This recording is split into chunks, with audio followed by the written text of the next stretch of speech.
So you got pregnant without having sex? And how old were you and how many times? One night I was walking down back from school and I had missing time, and I wake up in my bed completely changed, already in bed, and nobody had seen me, nobody had remembered, nobody had seen. This is a very, very small little town in the middle of Bolivia. Everything turned black and a white light appeared above me, and then I disappeared from that space. I was completely taken out. The law of three, this entire construct is based on the law of three. The law of three represents the father and the mother uniting to create the third. We are the third, and we are constantly creating the third through ourselves, through the alchemy of ourselves. All of these agendas and experiences in the hybridization program are part of the matrix overlay of this planet Earth. Why? Because higher dimensional beings beyond this matrix will never interfere with you to create anything. They will never interfere with you, okay? If you are new to this podcast, please don't forget to like, subscribe, and to share, because that helps us to be recommended in the algorithms. If you would like to support this podcast, please check out our merch store on Amazon with the brand Todd and Me. We've got some cool t-shirts, tank tops, hoodies, and sweaters. Link will be in the description of this podcast. And if you're now starting a spiritual journey, you would like to start a spiritual journey, or you're currently on a spiritual journey and you would like some help removing some fears and traumas, please hit me up on my Instagram at Adriano_246, and it will help you to get some magic mushrooms. Enjoy the show and stay tuned, because we have some more great content coming soon. Hello, beautiful and amazing people. Welcome back to the Conscious Man 7 podcast. I am your host, Todd Cave, and today we brought back Geraldine Orozco, and we had such an amazing conversation the last time, and we didn't even get to delve into all the topics that I wanted to talk about. So we brought her back so we could talk about things like the hybridization program, the construction of the matrix, and we also talked about how the hybridization program actually started way back when. And this was in the form of when the Anuna gods came on Earth and they mixed their DNA with our DNA, which basically created us in this current form. And we delved into many other areas of how basically this has affected our consciousness, and how we also still have access to the Akashic records, but it is a matter of attuning our energy frequency and vibration in order to raise the body to the higher realms so that we can access higher levels of light. Because human beings, we're only able to see 0.000035% of light, and because of this, our consciousness is really low. So this was a really, really interesting conversation, and I hope that you will find great value with it. And for those people that are new to the podcast, this probably will be a bit of a shock to you, because a lot of the things that we've been told about our history in the media, how everything about the government and all that stuff works, is basically a lot of lies and misinformation. So yeah, have a listen to this podcast and let me know in the comments your thoughts and stuff like that. When truth is blurred by lies and misinformation, perception becomes reality. What will you perceive your reality to be? Liberate your fears and walk with me. Sit down and meditate. Connect with your soul.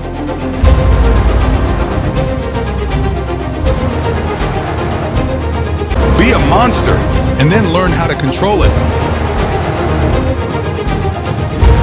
You gotta be willing to do the work.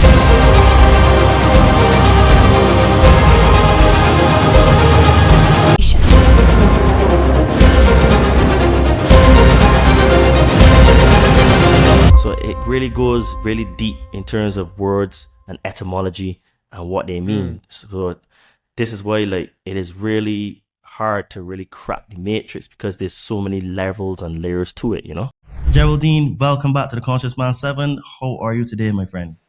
Hi, Todd. I'm fantastic. Thank you so much for having me. It's an honor to be here again. Yes, I listened to that podcast a couple of times, and for some people, like my mom, it was a little bit, I guess, quotation marks over her pay grade, as she said, because it was a pretty high level conversation, to be fair. Other people, I got messages, they told me, Todd, wow, Geraldine, she's absolutely amazing. XYZ, very good and stuff. So, today we can see if we can bridge the gap between both groups of people.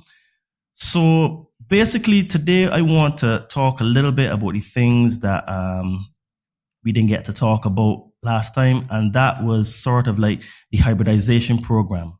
So can you tell us what that is and how does that affect us, and what I guess what are the plans for it? If it is a program, that means there has to be a plan in order to do it and to continue it. So tell us all the good stuff about it.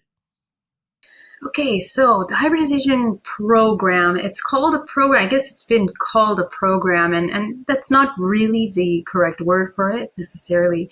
What we're talking about is people that are having interdimensional experiences, or they wake up in dream state where they find themselves in situations where they're having sexual intercourse, or with beings, interdimensional beings, okay?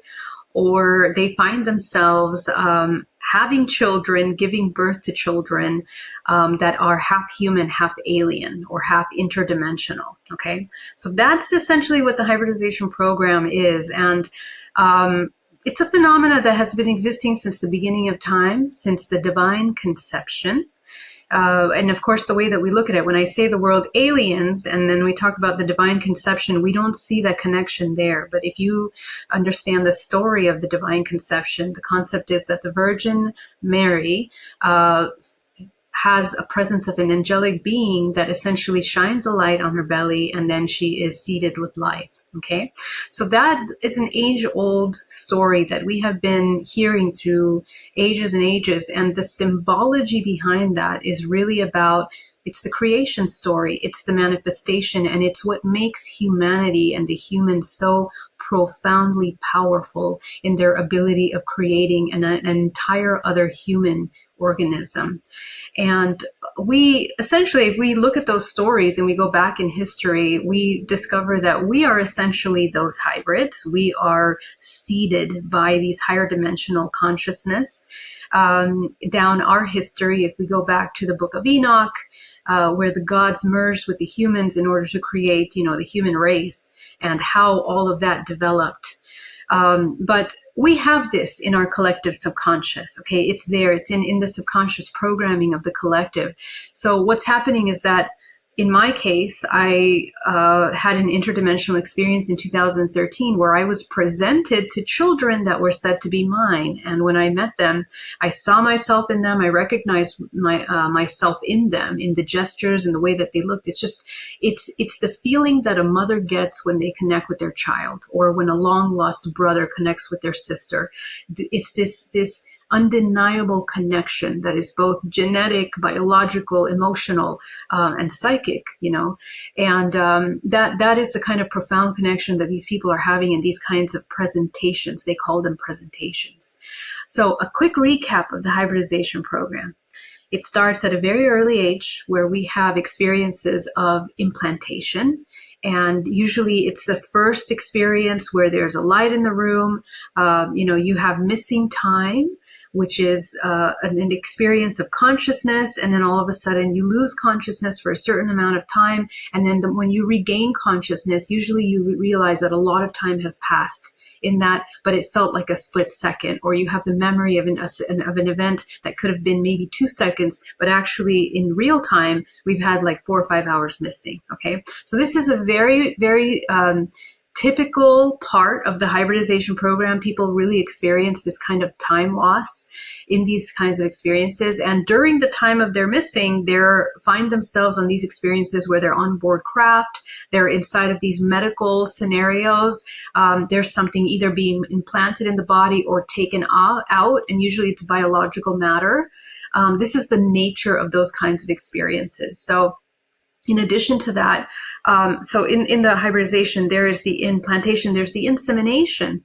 And the insemination is occurring with people that are having dreams or visions or experiences of getting together, being scenarios being orchestrated for union. Okay, and so they can be these dreams where people find themselves having intercourse with these interdimensional beings, any kind of species. Or humans that then turn into these interdimensional beings in the middle of the dream, in the middle of the vision, in the middle of experience. And I'm going to explain all of these parts because it's really interesting and it's really important to look at it, because how we conceive life will define the essence and the vibrational frequency of the creation. So of the little zygote that's created, it will define their vibrational frequency. And scenarios that are created that induce trauma, violence, that kind of thing, usually are created by more parasitic beings and entities like Draco-reptilian races, military abductions, because there are terrestrial programs that carry out these kinds of psyop experiences as well.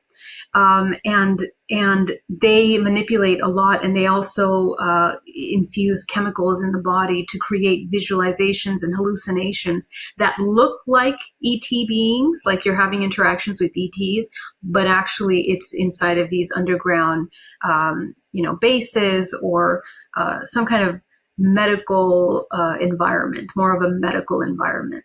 So these are people that are coming to me from all around the world, claiming and talking about these incredible experiences of these different nature that all are coming back to the retrieval of our biological matter in order to create a being, a child, essentially. The next part of the process is presentation. So usually after there's an insemination, many years later or many months later, or maybe even the next day, because time is not operating in a linear timeline in these dimensions, there is a presentation. So someone comes, and usually the beings will kind of use screen images. And that means that they create an image of a Jesus, for example, or a mother or grandmother, something that's very comforting to the person. And they will utilize that to present these children, because the children are going to be hybrid. They're going to be a combination of human and these interdimensional species. So they're not going to look like regular children. And a lot of times the kind of reactions that people get is they reject it, or they feel afraid, or they feel unsure how to respond, even though they realize and recognize that is a product of myself. That's a child that I helped create. So humans usually experience a shock when the presentation happens, because they don't know. A lot of times they don't even remember the insemination or any other part of the process. So I'll stop there, and then we can deep dive into, you can let me know what direction you want to take it. Okay, question. So on the Sumerian tablets, it talks about Inanna or Isis, and there's a particular figurine where she's holding a baby up in her hand, and it says, "My hands have made it." And this is the creation of the Adama or the Adapa.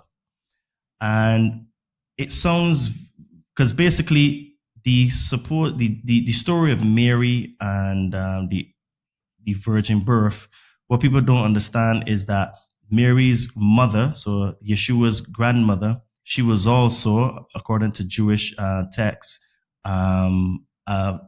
same virgin birth. And we know in the Sumerian tablets that they did in vitro, so they the zygote was put inside of Isis, Inanna, Ishtar, and she carried the baby for 10 earth months. And that's where it says, "My hands have made it," and she's with a baby in her hands.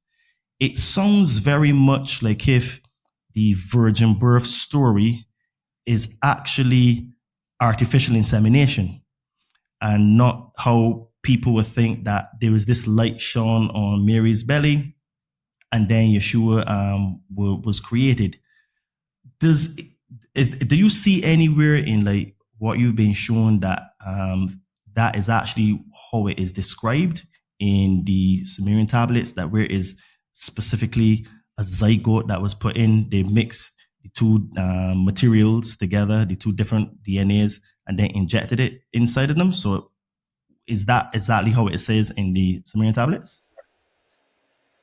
Yeah, so particularly in the Sumerian tablets, they're talking about that divine union and the inception of that. But I think there's also some symbology in that about the integration and the alchemical marriage of the divine feminine and masculine that then creates matter in the universe. Inanna represents the mother of the universe. She's the goddess of the universe. And she's also the fertility. She's a fertility goddess. So it is about pure creation. And I think that in the tablets, I think the reference is more to that symbology of what does it take in order to create, rather than trying to allude to the idea that it's only about artificial insemination.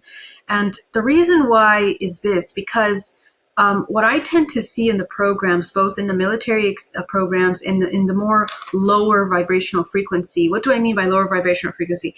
Anything that is natural, that is manipulated, is going to fall under the parameters of lower frequency because they go against the natural laws, natural flows of things. Okay, and mind you, all of these agendas and experiences in the hybridization program are part of the matrix overlay of this planet Earth. Why? Because higher dimensional beings beyond this matrix will never interfere with you to create anything. They will never interfere with you. Okay? So these kinds of experiential contractual agreements for some sort of outcome or creation or mixture of genetic data is essentially the merging of portals. What's happening is that universes are being merged. When a child is born, there are many universes that are part of the blueprint of a soul that has access to, any level of information. And the level of information that that soul has access to depends on their evolutionary stage, like where they're at in their evolutionary frequency. So every new soul that enters into the incarnation cycle has a higher octave than the before generation. And that whole mechanism of the higher organism being created, that's a very natural law and a natural structure to this matrix. That's a beautiful thing. It's a natural rebalancing system that creates harmony. That's why these kinds of, even though there are parasitic agendas, nothing will really destruct humanity or will go against humanity, because the nature of the laws of this universe is that every new organism that's created is by design at a higher octave than the two that created it. Okay, so that being said, insemination would be a manipulation of genetics, and the manipulation of genetics is something that more of these parasitic entities would do, such as the Draco-Reptilian bloodlines. And we see that a lot in a lot of the ancient lore in our history, not only in the tablets, but even going forth from there into the Dark Ages, into the Renaissance. There's so much information about how there are stories about these demons that would kidnap the children, or demons that would give birth to children, or succubus that would inseminate, women. So all of that is the hybridization program, but we didn't know that it's the same thing. Okay, we just had different names for things. Instead of aliens, we called them demons and things like that. So the parasitism element of the hybridization program happens when the human, when the mother or the father, the donor of the genetic information, has made an agreement to create at a lower level. Okay, so the human doesn't understand their participation in the creation of the child until they wake up consciousness. And the thing is that when we are unconscious of our creation, we can participate in creating some of these entities without understanding what we're doing. And it's the same thing when we have children. If we have children out of a trauma relationship, the child that we're going to create is going to be inheriting the trauma of both lineages. That's an example of an unconscious creation. And yet the child that is born is going to be born with a higher octave frequency that will rebalance those two traumatized lineages that every soul has the opportunity to transcend. Okay. So every soul that is created in the hybridization program is designed for that opportunity. And the human has a tremendous amount of potential and an ability to define what the offspring that they create does, how the effect that it has in this matrix. So this took me on a wild, rabbit hole into trying to understand what is the hybridization program. And I discovered all kinds of international support groups where I met other women and men from around the world that were having the same similar experience. So I also began to download information about this because I went deeper into hypnosis and deeper into meditation. And essentially in 2017, I was shown a map in my hypnotherapy of the world and the inception of the human race as a result of the hybridization program, and essentially the value of the human soul in the creation of life, whether it's human life or interdimensional entities. So when we talk about the hybridization program, what we're talking about is the creation of life by a human and an interdimensional being. And if we look at the history of this concept, it is an age-old concept that we have been surfacing really since the very beginning of time. We can go back to the Emerald Tablets. We can go back to the Book of Enoch, the Book of Gilgamesh. We begin to look at the origins of humanity and how they were written, that the gods combined with man in order to create these God men, the combination of God men. Okay. And there's a lot of symbology in that, but essentially it speaks to what we are. We are multidimensional beings. We are not just physical human organisms that are limited to this matrix, to this construct. We actually transcend. And the combination of our genetic information is what allows this human organism to become a multidimensional portal. And our DNA is that portal. And that's essentially what my research led me to research holographic DNA, essentially, because the information that we are accessing is memorized, it's kept in storage in the collective memory. What is the collective memory? How do we access that memory? If we look at the story of all the greatest most enlightened people in history, there always seems to be a certain architecture to this interdimensional realm that we are accessing the memory system from. And it's what we know as the Akash, the Akashic record, this collective DNA memory of the planet Earth, which allows us to access our lineages, our ancestral memories, our past lives, future lives, which are accessible to us in this simultaneous moment. So it's through the DNA that we have access to this information. That being said, the hybridization program is essentially utilizing the DNA of the human in order to create interdimensional beings, and interdimensional beings that are both can be inseminated into the human timeline as children, okay, as our own children, or they can be kept on board craft. And so this is a very complex topic. So let me go in the layers of this, okay. There are dark programs for the hybridization program, and there are higher vibration programs. The higher vibrational programs are about creating human life that will be inserted into the hybridization program. And the children that are created are abiding by the natural laws of the universe, which is ascension, which means that every new organism that is created is designed by frequency and by the portal access through their DNA that they have available to them to transcend the limitations of the two previous lineages of information, genetic information. Okay, so every child is a higher octave. That's why we have Dolores Cannon talked about the different waves of children, the rainbow children, the indigo children, crystal children. What is she talking about? We're talking about higher octaves. Every new generation has new abilities available to them, more memory accessible to them. They are deeply, they handle technology like a second thing, like, children that were born before technology, they have such an incredible network of information available to them, accessible to them. And this is part of that ascension that they have access to. So the children that are created essentially through the hybridization program are deeply connected to the mother or the father, okay? And in the hybridization program, there are certain steps. There is the insemination that occurs at a very early age. And the insemination process is the moment of union between the human and the interdimensionals. And these scenarios are usually orchestrated.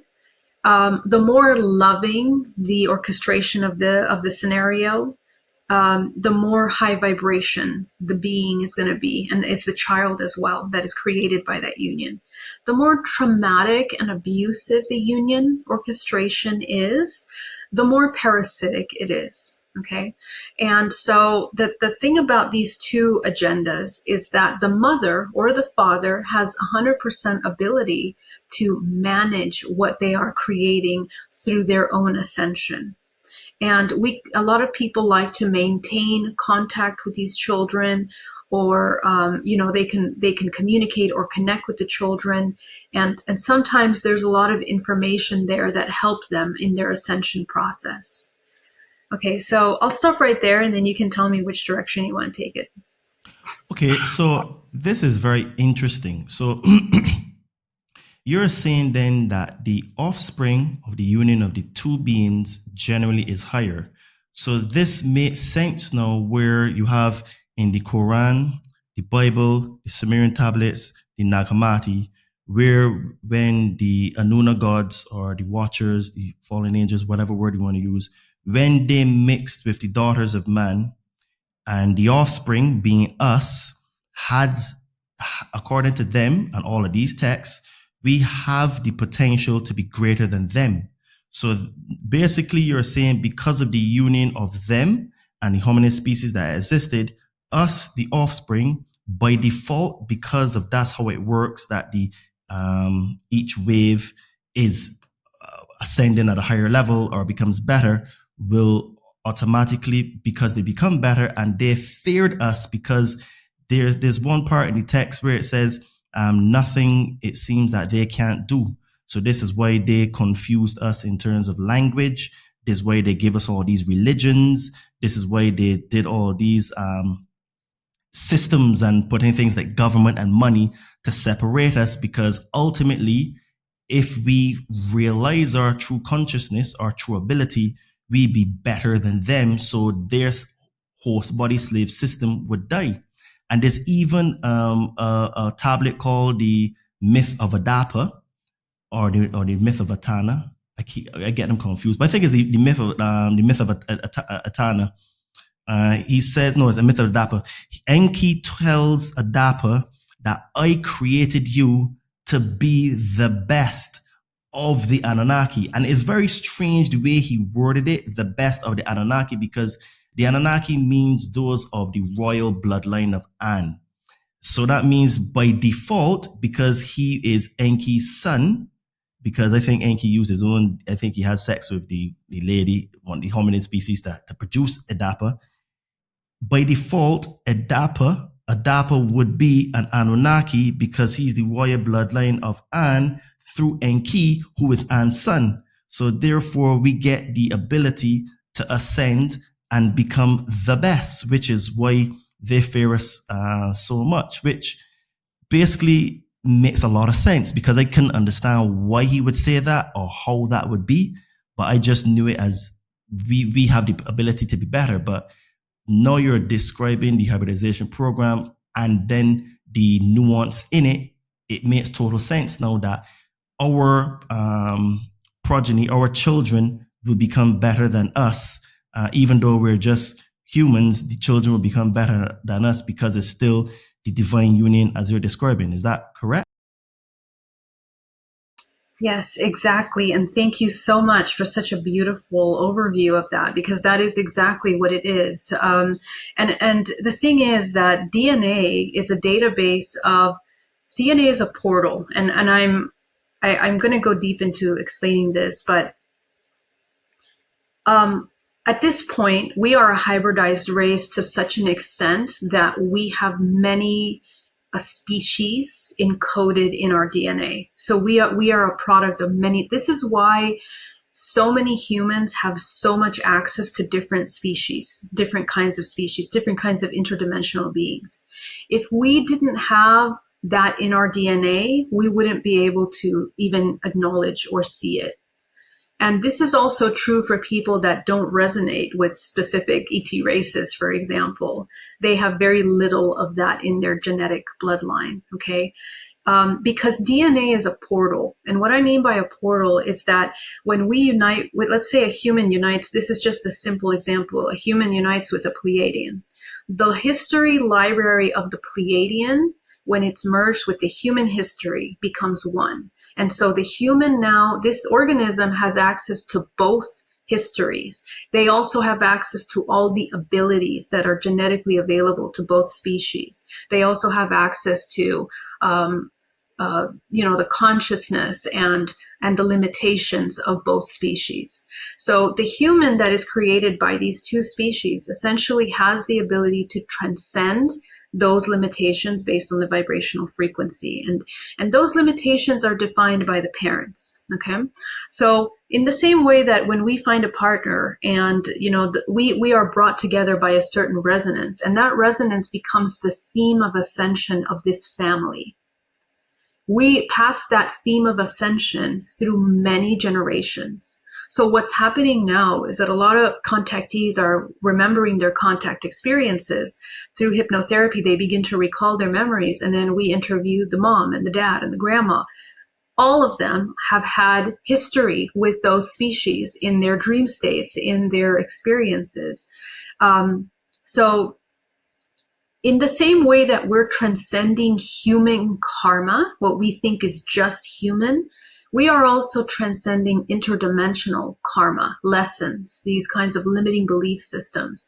And different species are vibrating at different vibrational frequencies. So in example, the most simple example, a draconian descendant is going to be extremely embedded in primal consciousness, embedded in limiting belief systems, in survival consciousness, and that will be ingrained in the bloodline. Most of these bloodlines have a lot of military in their bloodline because, as you mentioned, the construct of the matrix, which was designed as in order for the human to keep reincarnating in these cyclical patterns, in amnesia from the reality of what the human really is.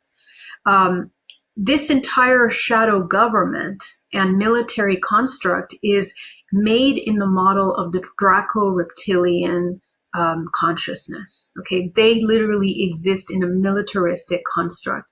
That's where we learned military. That's where we learned these political structures. In combination with the human, because we are made up of three main bloodlines. The human race, originally made from a Pleiadian bloodline, a Middle Earth bloodline, and this Draco-reptilian lineage, which goes into the dragon, the ancient dragon bloodlines, which there were many. There are many high vibration also dragon bloodlines, but a lot of really old primal and more parasitic kind of entities as well. So the human race is made up of that, and we literally have that encoded in our genetics. We have a reptilian brain. What does a reptilian brain manage? Our survival mechanism. The way that we develop inside of the womb through the 9 months of gestation, exactly how the body is gestating and processing is very similar to all organisms here on this planet. But we go through the different phases of the reptilian phase, the mammalian phase, all of the different species that we have been hybridized from. We are demonstrating that in our gestation, in our development process as we become humans. And humans biologically, they will sometimes take certain attributes of the species that they have most embedded in their bloodline. Okay. So the hybridization program, essentially, because it's a portal, when humans are waking up consciousness and remembering these memories, they have the ability to end these parasitic histories. And the cleaning up of our shadow self, the cleaning up of our parasitism within us, is the cleaning up of the parasitism within the entire planet, because it's the history that we hold within us. And the creation of the new human, which is essentially transcending these matrix constructs, is literally creating a new kind of existence. And it's something that the human race has been trying to do for many eons, really, as we go through cycles. Because as you look at our history, we are cyclically reaching higher points of civilization, and then there seems to be a certain drop. Okay, so the invitation for humanity through this current timeline is to integrate the technology with the soul. Okay, so the human soul learning how to master the material realm and to integrate that ability, and not to be separate from these kinds of, or to be run by the technology, essentially. Okay, so my question then is, okay, if what you're saying is the case, surely these ETs should have known and would have known that by them mixing their DNA with the hominid species on Earth, that the offspring would be better than them. So thinking from a logical point of view, why would you even do that, knowing that that is going to be the outcome, and they would be able to challenge your, I don't want to say authority, but challenge you as being better, a better version, and that would cause conflict. So why even do that? Why come here to Earth unless it was just, I guess, too great of a place and they couldn't resist, and it was just temptation? That doesn't make sense to me from thinking of it logically, because if I want to be the superior being, I wouldn't even come and mix. I would just have slaves. You know, me thinking from that point of view, why even go through this whole process and then set up a matrix and then have to do all this hiding and telling lies and creating militaristic systems? It just seems very counterproductive to me, right? Exactly. Yeah. So awesome.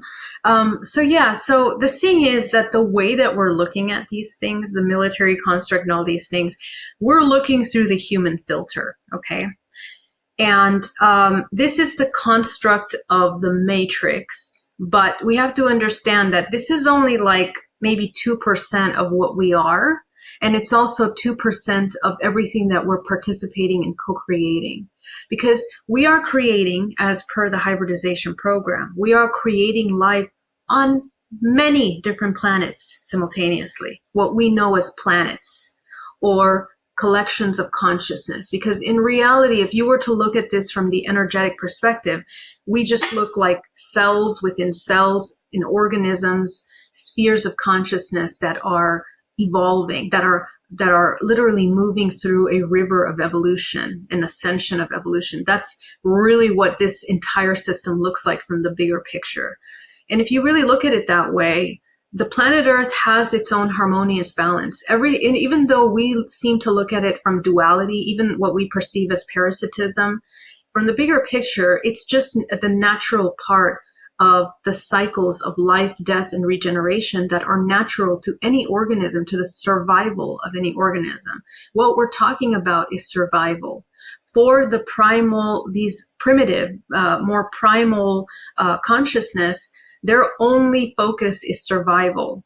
So they don't really even see beyond that. That's why as with our world, wars are very, they don't really get us very far. It's about death. It's about destruction. It's about, self-destruction. There is no evolution. There's no growth. So that is the level of consciousness that is participating of the whole. But there is also higher vibrational elements to this. And to maintain the balance and harmony of the planet Earth, creating life, both all life is valuable to the evolution and to the overall experience of everything, because the planet Earth is designed to provide a plethora of potential experiences. Because remember, we are infinite potential. We're infinite potential. So that infinite potential is kind of managed by the laws of this construct in order to experience this temporary construct and the laws of this construct. And so, we abide by those laws, but they're temporary until the human wakes up consciousness and remembers. And we see that with the Buddhist monks that meditate many, many years, and finally their body dissolves into thin air. We enter the rainbow body, the light body that we talk about. The moment that the human enters this level of enlightenment, it falls out of frequency with the planet Earth. So the planet Earth is really just a temporary experience for the purpose of this dualistic nature of experiences. And what we do need to understand is that we're experiencing this in the terrestrial physical plane, but we are also experiencing it in many dimensional layers in our dream state. Every night when you're dreaming, you are entering a dimension. Your lucidity of what you're doing in that dimension is the key. And this is why all the ancient Egyptians, all the ancient civilizations talked about walking in the dead, right? Walking in the dead, walking in your dream state, becoming conscious and lucid in those dream states. They literally trained people to practice death and then becoming conscious and coming back into the body. And, more people that misunderstood that, took it as something dark and macabre and something terrible. But in reality, that was the mastery of the interdimensional human organism, which is what we are. So that lucidity that we practice in the waking state will also allow us to access free will, because that is essentially what the human is designed. We are free will organisms. And the more we access that lucidity and waking state, we are choosing consciously what we're doing with clear intention in our creation, and we have a clear intention for the outcome. And that's the same in these dream states, the dream states and what we're creating in the dream states. Okay, so question. So under your hypnotherapy and you went back into Sumerian stuff, did you see exactly how they did this? Because the Sumerian tablets it talks about artificial insemination, mixing the two species, putting a zygote into Inanna, Ishtar, Isis, and there's a figurine with her standing up with a child in her hand, saying, "My hands have made it," and she carried this child for 10 Earth months.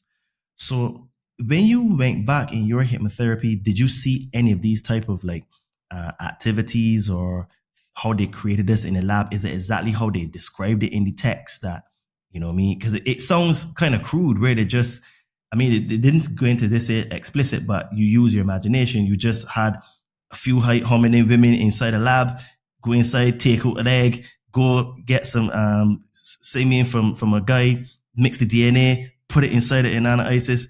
Is it exactly like that, or is it a little bit more sophisticated? Yeah, it's funny because, a lot of people and the hybridization program, people actually experience this, and a lot of the connections that they see, they're experiencing this on board crafts. And these kinds of experiences are usually run by greys and mantid beings, and then reptilian and draco-reptilian, and the militaries. So those are the ranges of the species that seem to participate in this specific kind of hybridization. Now, what I've understood by that, based on interviewing, people, hundreds of people from around the world that have had these similar experiences, and also looking deep into the downloads that I'm receiving, the manipulation of nature is always an inversion of life, and it's always the inversion of light. So anytime that there is manipulation, it is something that goes against the natural creation. In more of the parasitic programs and the military, it's all about insemination, and it's all about these lab-created beings, because there's no emotion connected to that. And the problem is that, again, those programs are created from a point of survival, And when we are in survival, we don't understand the value of our emotions. We don't understand the value of pure love and creation. And in reality, our human race is so far disconnected from understanding what sex is. And the spiritual element of sexuality, that we are literally manipulated by our ignorance of sexuality through the first three chakras. We are enslaved specifically by the manipulation of our sex, our desires. Okay, and that's where religion plays a huge role. All kinds of societal engineering is based on the psychology of the manipulation of humans' desires.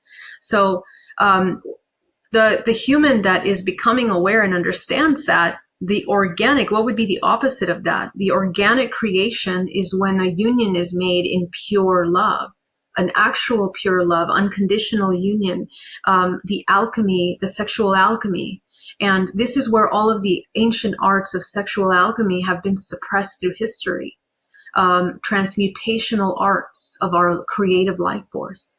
As a matter of fact, one of the most important things that I realized about the hybridization program is this about what sexual energy really is.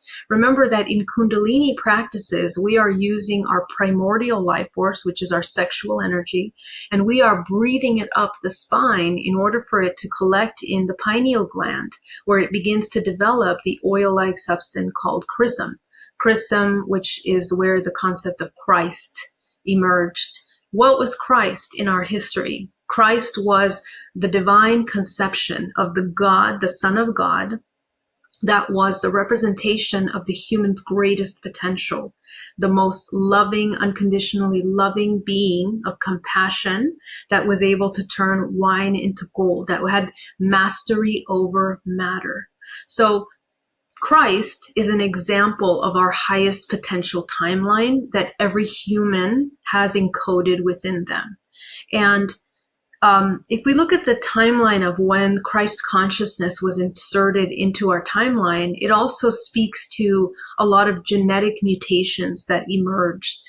Okay, we have an Rh negative bloodline that emerged. That it's a very interesting, but the Rh negative bloodline, most of the Rh negative descendants are ones that were highly, highly intuitive, highly, highly connected, highly remembered their past lives, remembered their access, interdimensional navigators, and every single blood type and the countries that are pertinent to those blood types is encoded in them collective traumas, collective activations of DNA and abilities, and also deactivations of those abilities. It's all encoded in the blood type of the person and the countries from which they come from.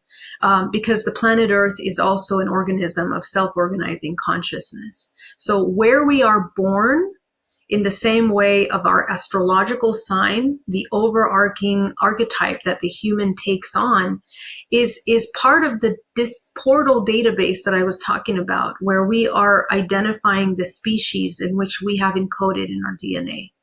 So the alchemization process of our sexual energy through pure love is the unifying force. It is the activation of DNA. It is the recovering of memory through this bioelectrical system that we call our human body that allows us to access the morphogenetic field.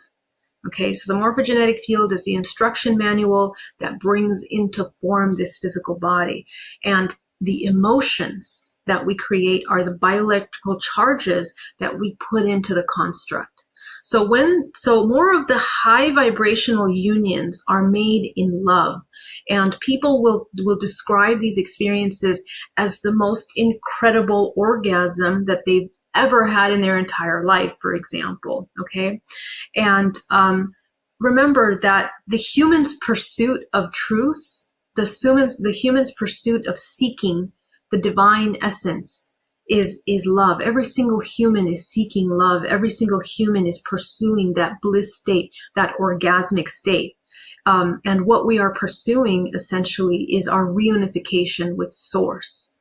So when we do that collectively in a group, in a union, in a relationship, the child that we seed actually is activated with higher access consciousness, activated access to their portal memories through their DNA. These are the higher octave children. And I think that we are learning love as a human race, and we're going through that learning phase right now. When we enter period 9 right now, this next year is going to open an entire phase into the Aquarian era, in which we're going to really understand the balancing of the feminine masculine, which helps us understand that divine alchemical marriage, both internally and externally. So I think that the hybridization program helps us understand the natural, organic way of creation and manifestation. And the hybridization program, although it's mostly connected to children being born, it helps us understand that we are creating in more ways than just that. We create with the words that we speak, with the actions, the choices that we're making in the physical world and in our dream state. And the more aware we become, the sooner, the more lucid we become, the more we have the ability to access our free will in the participation of these kinds of parasitic or conscious co-creations. Okay, so when you had your hypnotherapy, did you actually see any stuff like was going back happening in Sumeria and stuff like that, or this is like what you were told when you interviewed people and stuff?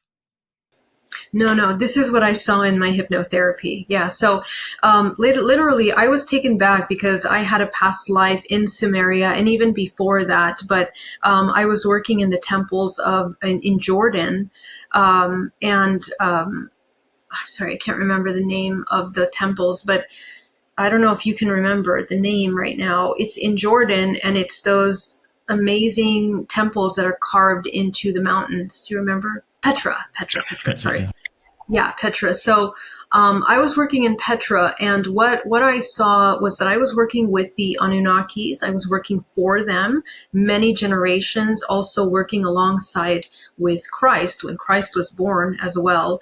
And there was an entire lineage of women that were called witches or oracles, essentially. And the oracles are, and what we think of witch, we think of some scary, being that is most in like some satanic order, but that's not what we're talking about. I'm talking about in ancient times, a witch was the divine feminine that accessed her oracle. And women were made celibate in order to cultivate their intuitive abilities. And that intuition and that ability was utilized in the temples with the interdimensional beings. So what I saw was these bird-like beings like Osiris. There were many of these kinds of beings, descendants of Osiris, that were working with the constellation of Sirius. And we would use portals in order to communicate with the beings on Sirius, and the souls that were created on this planet Earth were designed by design in certain bloodlines. Bloodlines were selected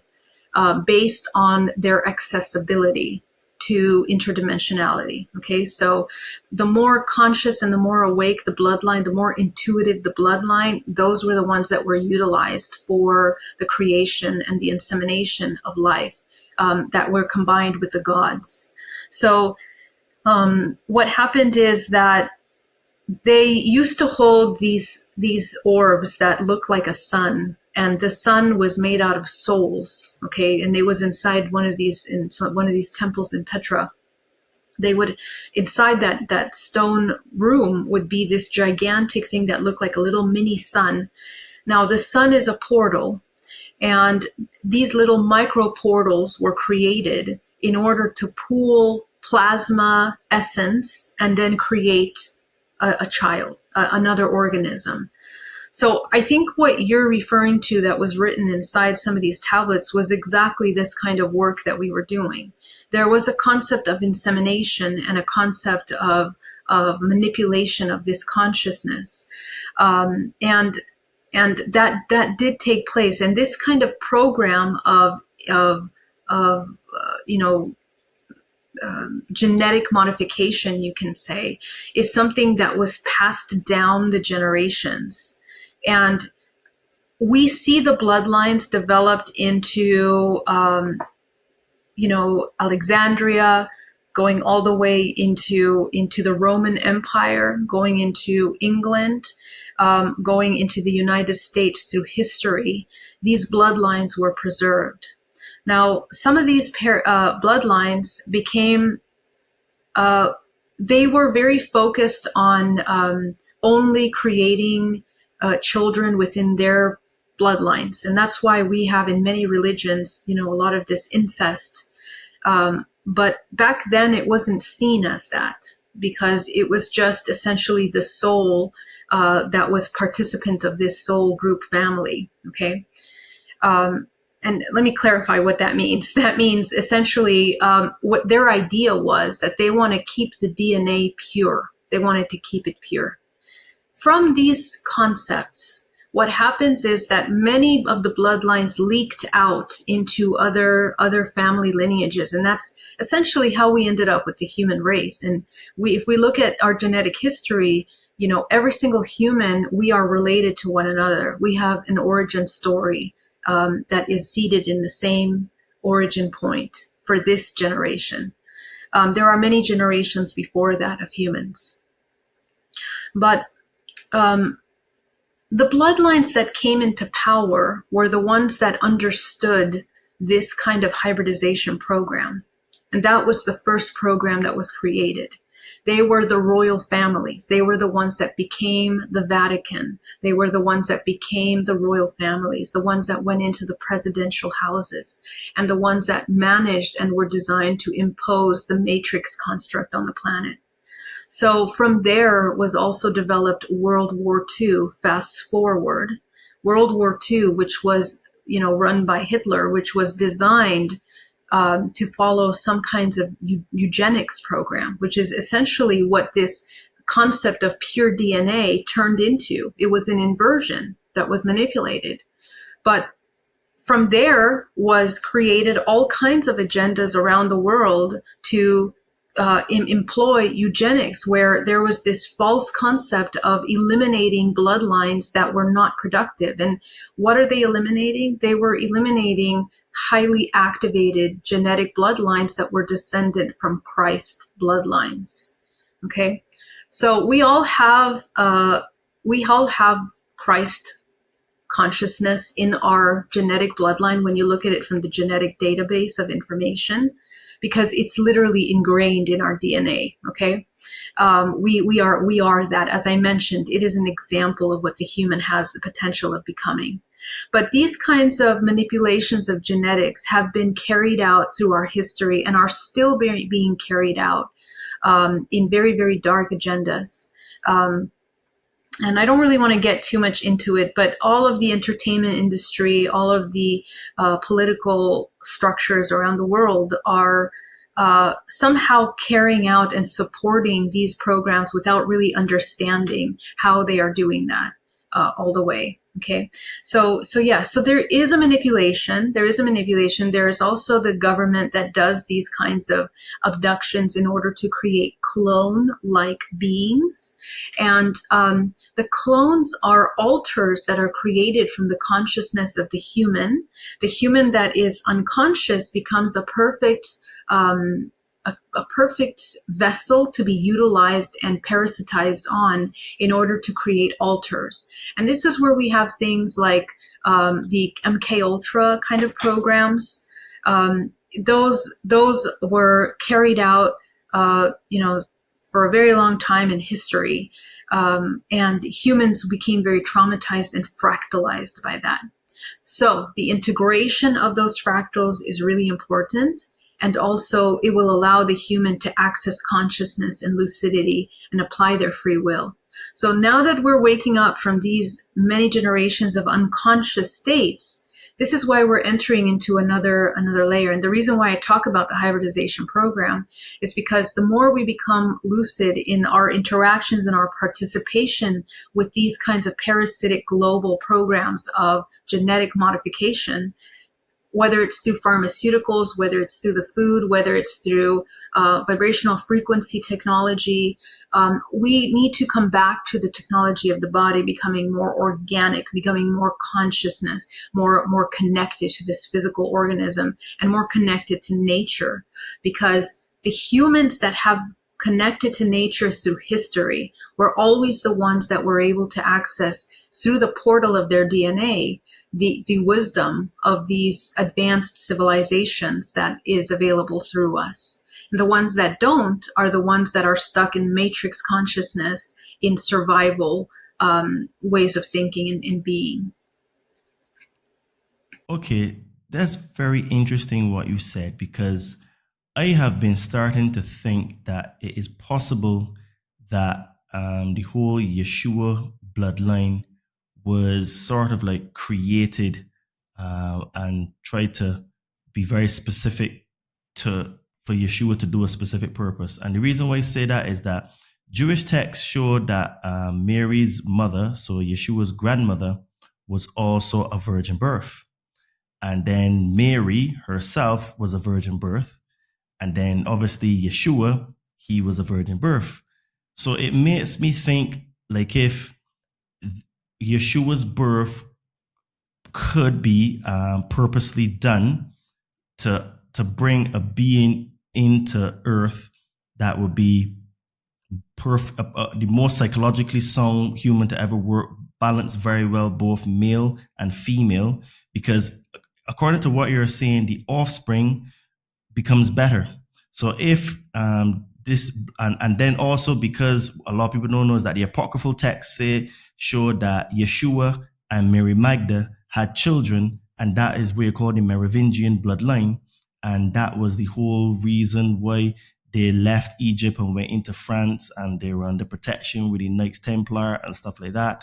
So it really makes me start to think like if even the whole ascension process could be, I should say, because we don't know 100%, been artificially done with a positive mindset behind it, where, okay, because humanity is in this such state of a fall, where they're basically sleepwalking, they're walking dead. So they, over generations, perfected this bloodline. The birth of Yeshua came. He came to say, hey, look, guys, do what I am doing, talk like me, think like me, you can get out the matrix. Yay, you don't have to be stuck here anymore. Oh, by the way, I'll see you later. Come and visit me when you understand all this stuff.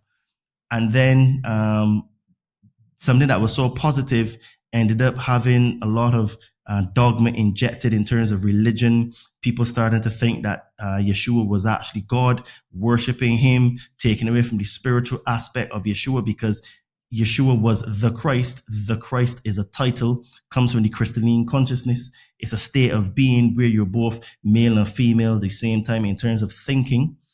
And then that was pretty much swept under the rug. Hey guys, worship this guy called Jesus. Oh, by the way, we're going to change his name so that you don't have any idea of what he really was. And you're going to call him God. And then all it is now is like more dogma, and then more confusion, and more being a state of lost. So we're here now having people on earth that are basically worshiping an egregore, because Jesus never actually existed, the character. It was transliterated from one language to the next, took about 1600 years. And then we've got this product where it is nothing like how it was before. And we seem to be just in a state of lost. You know, we're just walking through life like this, don't know who we are, what we are. So even something that was positive, where if Yeshua was purposely engineered to do that, then the benevolent ones like push that aside and then create another narrative, and we're still lost again. So it's almost like if, I wouldn't say it was not for a reason, but it made it even made it more difficult to get back on the right path. That's what it looks like to me. Yes. So I want to address two parts of this. First of all, I want to address the divine conception, because in that is our understanding of exactly what you're saying, the feminine and masculine, which was the representation of that. That's exactly what all of this really comes down to, okay? It's about what the human is designed to do is create.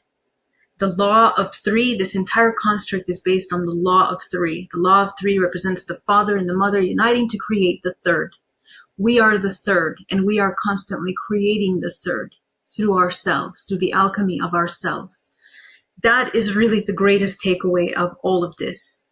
Even when we talk about the hybridization program in the divine conception, because Mother Magdalene and all of these great saints that have brought forth this higher octave Christ-like being, and it's not just in that story, it's in many religions that we have the divine version that brings forth.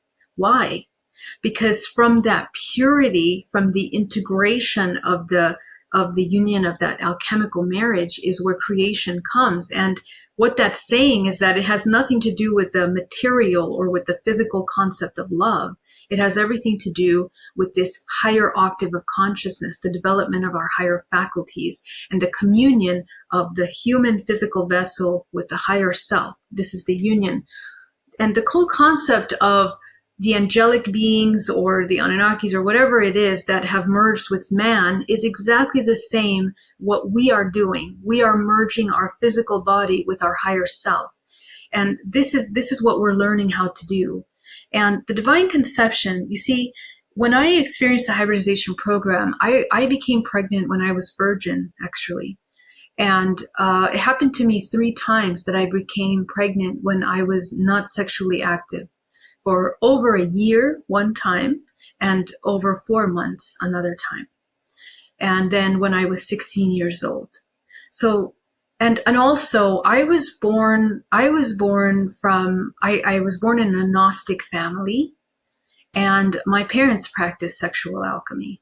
And my perception of sex has always been this transmutation and this higher understanding of sexuality. So the way that I utilized my sexuality at an early age was also with this concept of, not the depletion of life force just for pleasure, but actually creating in divine love. So when I was participant and I became pregnant and I had these, experiences, it was shocking to me. I could not understand. I mean, even when I went to the doctor, even when I had, the blood test, when I had the scan to look at what was happening to me, clearly, humans are experiencing these kinds, and I'm not the only one that this has happened to. It happened to many, many women around the world. What we are talking about here in the divine conception, this is just, it's kind of, this life experience, it's a metaphor for what we really are. We are creating through our vibrational frequency on many dimensional levels. And when we understand what pure creation really is, that's when we understand the superpowers that are available to the human. And I think that the alchemical union that we're talking about is actually the creation of the higher consciousness within us, because there are different ways of looking at birth. When a human looks external to them to find a partner to create a human, through the physical creation of life, we are integrating that feminine masculine energy. Now, we can also create a human by the integration of our own internal feminine and masculine energy. The kind of human that we're creating is called, it's a universal consciousness that is actually emerging. It's the universal child. And a person that talks about this is Mantak Chia, talks a lot about the development of the Christ, or this crystalline consciousness that is created within the body. We literally develop a baby of consciousness within our physical body. So I think that actually a lot of people that are waking up consciousness, they're participating in that creation of that universal child through the alchemization of their energy. And I think it's changing the way that we're looking at sex now, and hopefully more people learn about this.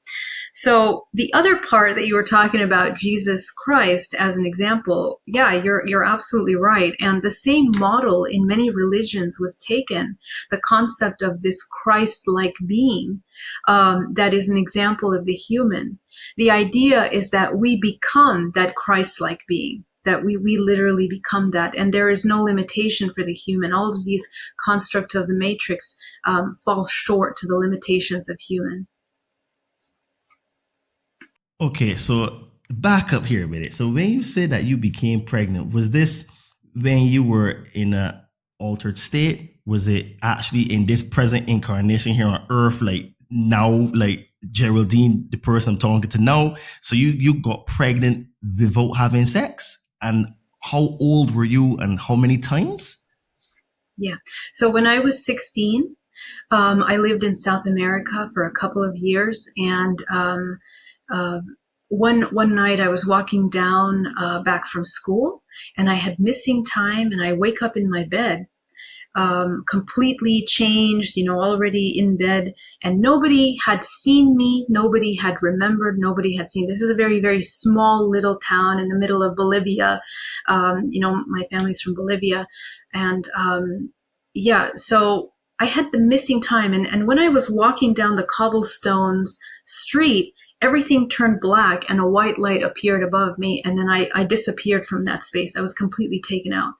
So through the regression of reviewing what had happened to me, I was taken on board a craft, and these beings inseminated this blue light inside of my womb.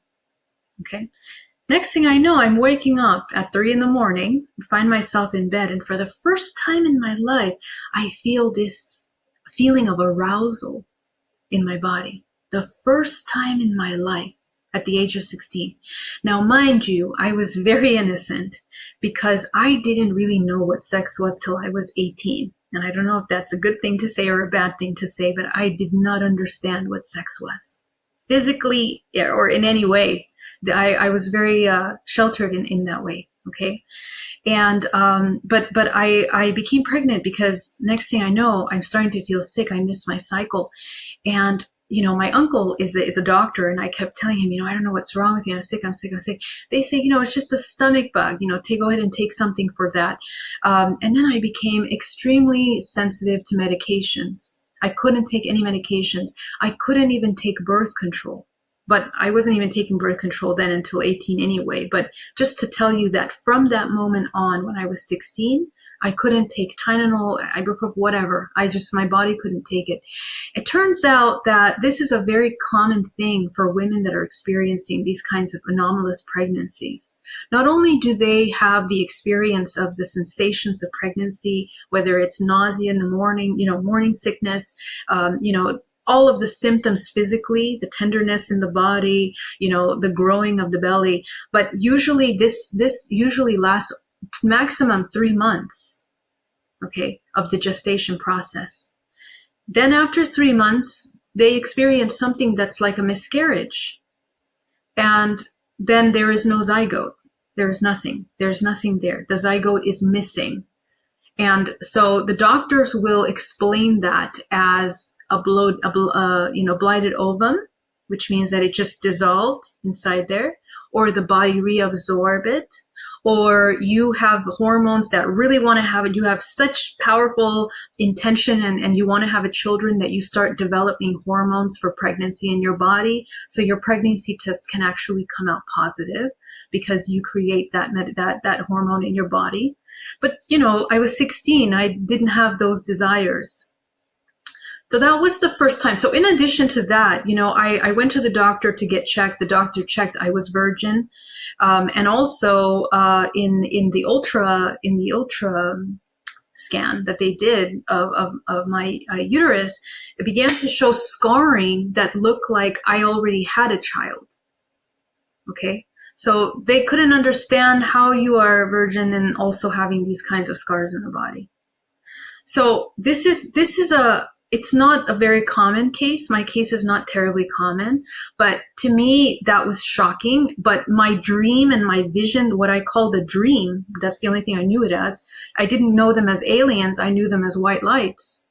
coming to me, having this feeling of being inseminated with a blue light in my belly, and then having these very physical side effects. So that's what made it real. And it happened to me 2 times after that when I was much older, 22 and 24. Wow. Okay. So the children then were taken from you then. So you were inseminated and then the children were removed from you. So you never got to experience actual childbirth and all that kind of stuff at that age. Exactly. So the childbirth is not like our human childbirth, right? So remember, it's only up until the 3 months usually that women experience the pregnancy. And remember, this is very much physical symptoms, but this is an interdimensional gestation. Okay.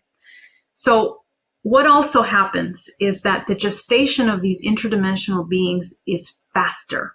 It'll seem faster because what women are describing, and what I also had, is that I will wake up on top of a bed. I'll wake up inside of a ship on top of a metal slab with lights all around me and beings around me, touching my belly or touching my belly button, and then removing a little light from the body and then inserting it into these spherical glass incubation tanks. And in my experiences, there were walls of these incubation tanks, walls and walls and walls and walls and walls. And I'm not the only woman that has seen that and experienced that. So it's very interesting. And, you know, a lot of the beings, and then there were other scenarios where I'm holding the baby. I'm having this experience where I'm on board craft, just holding the child. A lot of these imprints of emotion, when you hold a child and you feel emotion, you imprint the child. And it's very important, emotional imprinting for the development of the child. That's why they do presentations. So even though they remove the child, you might have a dream 5 years later, the child is already 6 years old or 7 years old. You know, the time is not the same, which leads me to believe that a lot of women, they have these experiences and these sensations, but it's kind of crossing timelines. It's not something that's happened in that moment. It can be something that is a future timeline or a past timeline. That's the thing about these experiences that are hard to explain. But remember, this is also happening to men. So with my men, what I'm hearing and what I'm experiencing, what I'm hearing from their experiences is that semen is collected from them in these dreamlike scenarios, which create sexual stimulation. Sometimes it's through a beautiful woman that is a screen image. And then beyond that is actual interdimensional or some kind of alien being. And a lot of men get very traumatized by these experiences. They are like extremely vivid dreams that are realer than real life. That's how they describe them. And a lot of men that I work with literally are recovering from, physical problems like dysfunction problems, inability to actually have sex, inability to have intimacy because of the power of these kinds of experiences. They become traumatized. And so we have to go through that whole healing process and integration process. So the collection of the semen can also be mechanical. So some of these more parasitic and also the military will use these mechanical systems to remove genetic information. There's also something called a spinal tap that they literally take from the spine DNA, because the spinal cord is holding master genetic information. So that's why a lot of it is taken from the spinal cord. And then they can create an entire human organism from that information. So there's different ways that people are describing these experiences. A lot of these experiences I've had that spinal tapping as well. And that was carried out through the military. It was a MILAB experience, military abduction. So I'll stop there. Okay. I wonder if then, because guys, we get something in our puberty called wet dreams. I wonder if that is akin to that, because I remember growing up as a boy when I first had it, I didn't even know what it was. Like, I had to tell my father, and he was like, "Oh yeah, okay, son. Well, let's have a conversation." And what's not? So, is it possible then that wet dreams for boys is like when you're in a different dimension and you're either having sex or you're having semen taken from you. Is that sound mad, or is that possible? No, it is. And actually, this is really important. I'm actually writing about this in my book, but you see, I'm not saying that all of the wet dreams are going to be relating to these interdimensional experiences. Of course not. But there is a certain phenomena that when children hit puberty, multidimensionally, their body changes tremendously. Okay. Most of the program that children are the chakra system is developed from the womb until the age of 7, the first 7 chakras. When they reach puberty, they begin to open into their higher chakras, into maybe about 13 are accessible to them. But what happens is that the hormonal system will take over. And a lot of these species in these contact experiences, they monitor the child. They will visit the child at an early age. They will monitor the child, waiting for the child to enter puberty or waiting for the child to be ready to be able to donate. Okay, whether it's an egg or whether it's a semen. Okay, and how do I know this? Because when I interview families that have children that are having this seems to be a very common experience. That children that are starting to have, that's when they start having interdimensional activity in some cases. Okay, so I'm not saying all of them are like that.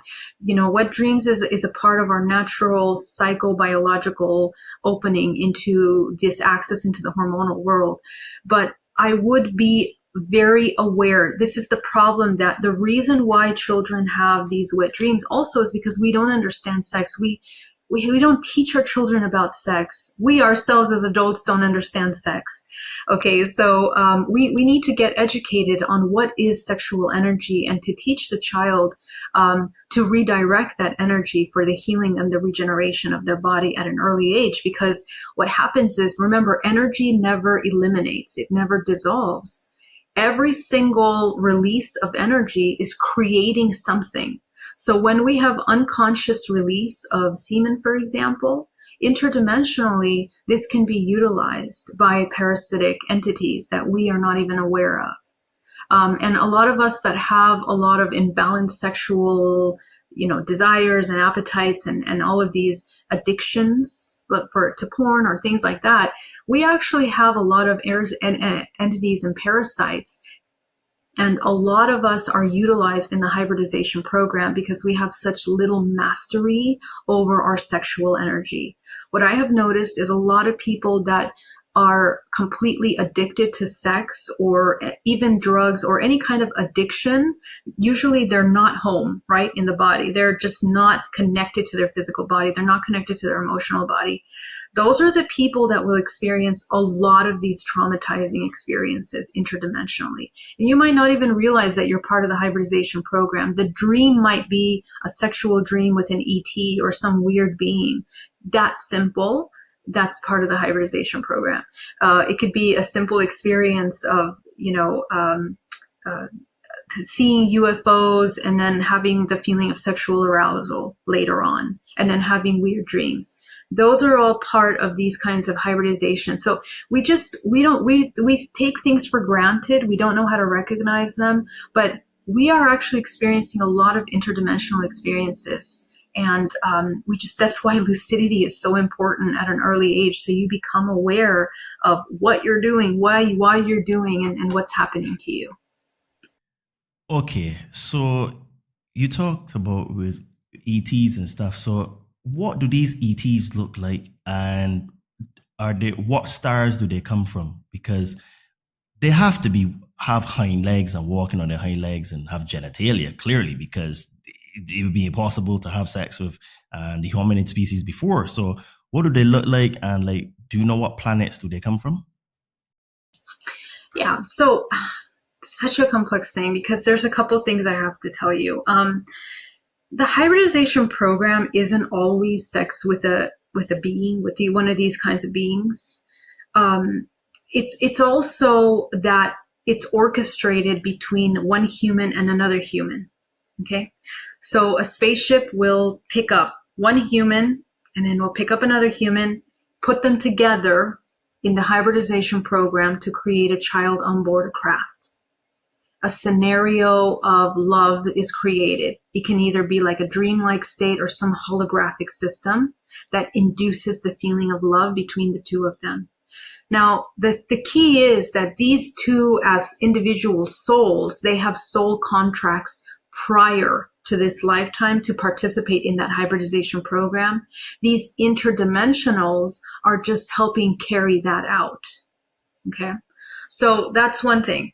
Now, the other part of the hybridization program is that there's the insemination with these kinds of beings. Now, remember I mentioned that every human has a database of ET genetics inside of their DNA.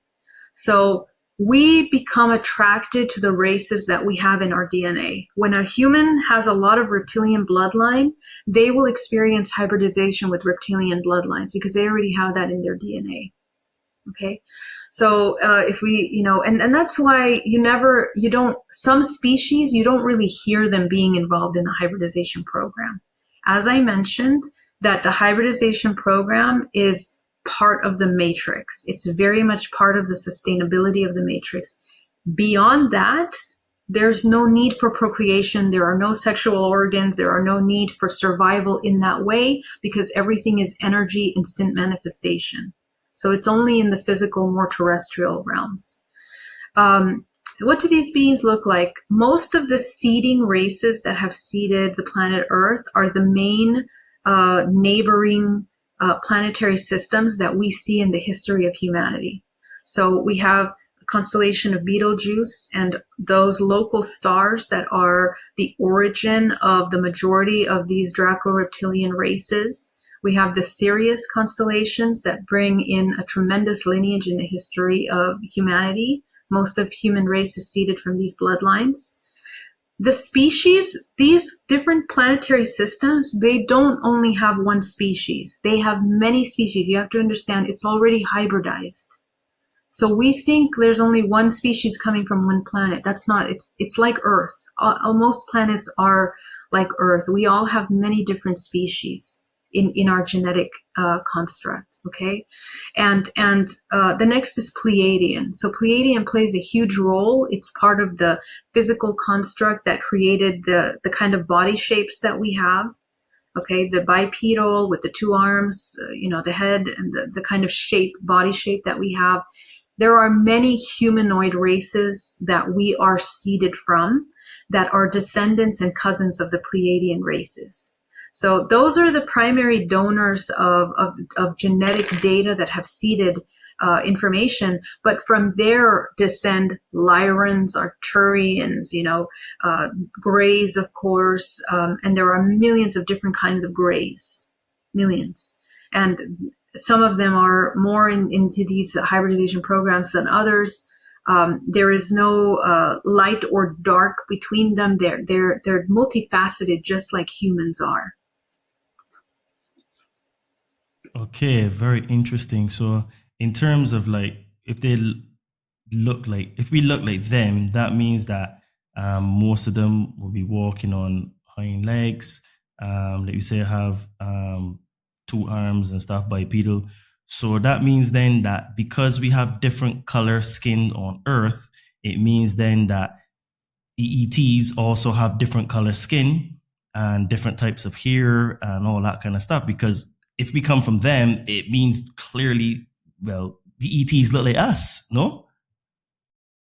Yeah, that's a very interesting, yes. And actually, biologically, our bodies, our face shapes, our features will oftentimes help us kind of define the kind of species that we have within us. And I know that sounds kind of funny, but in the same ways that our pets, you know how they have this concept that pets look like us in some way, they kind of resemble our energy and the way that we look. Well, our facial features and our biology take on the strongest traits of our bloodlines that we have within us. So, there's a lot of humans that take on these physical features, like a mantid bloodline. Like the man literally looks like a mantid. I don't know how to explain it, but his entire body literally takes on those features. Reptilian, they literally take on those features. Lyran bloodlines have those feline type features. Okay, so every one of these species is really talking to the genetic traits of what we know as the animal kingdom. In the many millions and billions of species of animals that we have on the planet, the same millions and billions of ET species that exist in our systems, in the universes.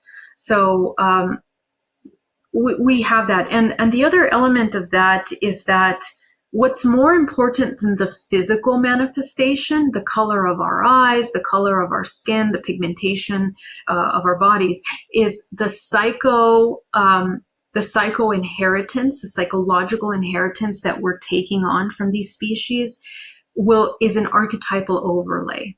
Okay. In the same way that we have astrological signs as archetypal overlays that will define our soul purpose that we need to transcend, we also are transcending through our ancestral lineages of these frequencies of species. So if we have a lot of Draco-Reptilian bloodline in us, most of our archetypal overlays are going to be very primal archetypes, astrological signs. Okay, we can say, I don't know, just as an example, in Aries Aries are very warlike, explosive. That's their imbalanced perception of that archetype. So you can say that you have a lot of that reptilian bloodline in you. Okay, this is just an example. Please don't take that as I love Aries, wonderful, beautiful. We're not talking about that. We're talking about archetypal overlays of consciousness that we tend to take on, which help us understand our purpose. Because essentially, when the human becomes aware of the archetype, we can transcend it and we heal and we expand. And in a lifetime, a human has to go through the 12 zodiac signs in their development. And in our entire soul journey, we are moving through the 12 zodiac signs. Now, another thing that I was shown is that we have 13 main chakra systems, and I believe we have 13 main zodiac signs, but that's another topic for another time. Because they forgot Ophiuchus. Exactly. And it goes way deeper than that. But it's so important for us to understand actually 13 is really important for the human. And so we are kind of transcending that. Okay. So the species, there are 13 main species that are also part of the archetypal overlay. And they're the ones that I was naming throughout this entire session. Yeah. Okay. So how does, like, say, ascended masters and sages and those kind of people fit into this? Because, like, for example, have you ever heard of Saint Germain? And basically, he is the guardian of the violet flame.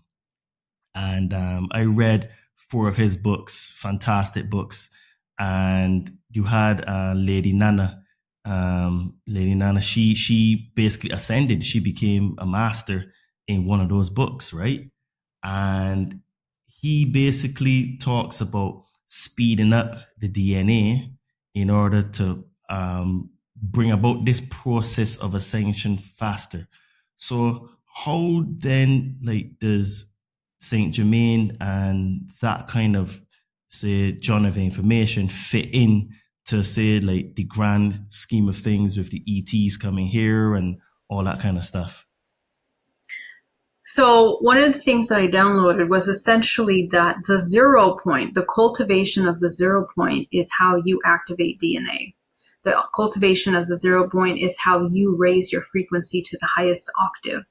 When you raise your frequency to a higher octave, you literally enter into the visibility range of another frequency. So humans can see the rainbow spectrum, and that's like the limitation of our vision. That's everything that we can see. But we have other senses. We have our sixth sense, we have our hearing, vibrational frequency patterns, and all of those ranges of frequency are things that our body has the ability of processing through these faculties. The more we learn how to master them and activate them, the more we broaden the ranges of frequencies that we're able to process, which also means that our brainwave states can access higher bands of frequency as well, which will allow us to leave the body during dream state and access higher dimensions. You see, we're constantly moving out of dimensional planes all the time. And because we're unaware of that, we don't realize how proactive we are interdimensionally throughout the day.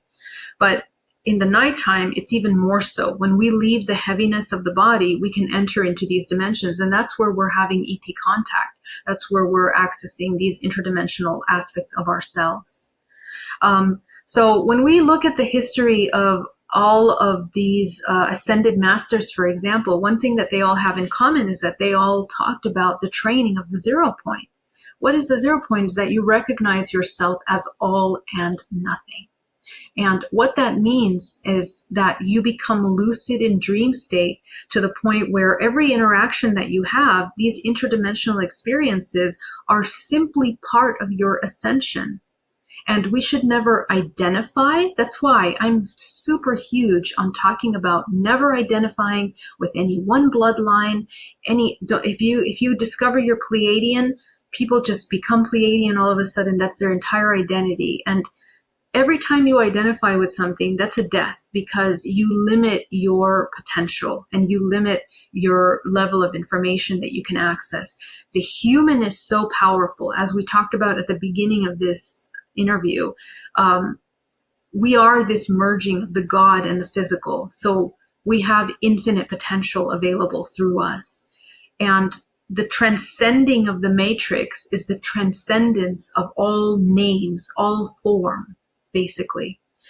When I talk about the hybridization program being part of this kind of parasitic matrix, what's beyond that is basically light beings, energy, pure consciousness, unified consciousness. What is unity consciousness? That we see each other as humans as one, and we're also seeing ourselves with our interdimensional relatives, these interdimensional beings, all the species, as one. They are similarly an extension of ourselves.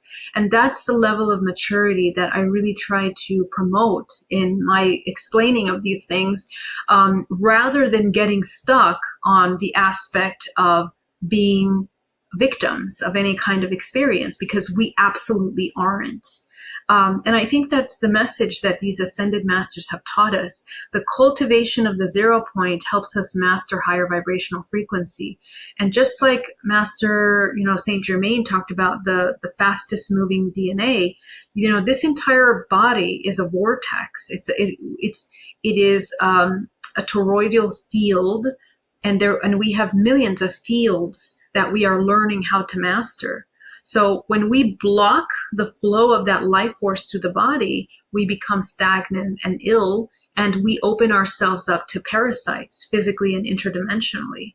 So that's why we have to learn how to become a conduit. And that's why the practices of alchemical sex, our most primordial creative life force, is important. The alchemy of fear into love is the key to freedom of the human.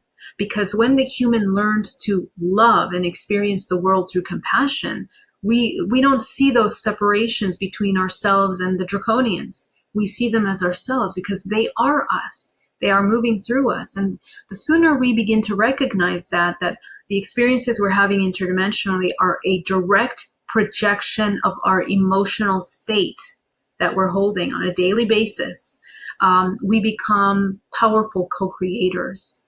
And I think that's really important for humans to understand that now.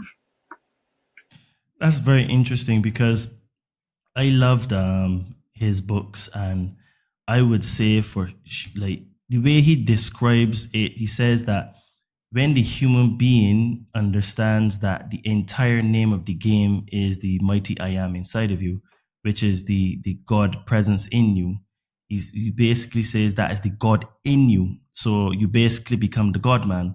And I heard a saying very recently that resonated so much with me, that gods are actually just immortal men, and men are just mortal gods. And I was like, you know what? This makes so much sense, because I think that one of the things that we like hanger over a lot is words and what is God, and not really realizing that if we come from the all, the God, the source, it means then that we are it. Because if the same way that you have a child with a woman, or a woman has a child from a man, that child is still her, but is a combination of another person.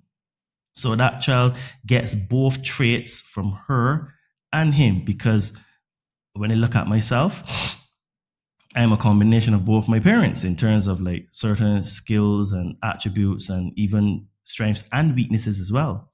So when you actually think that if source is the creator, but most importantly the creation, so the creation itself is source, it means then that we can't actually separate ourselves from it, because it is us and we are it.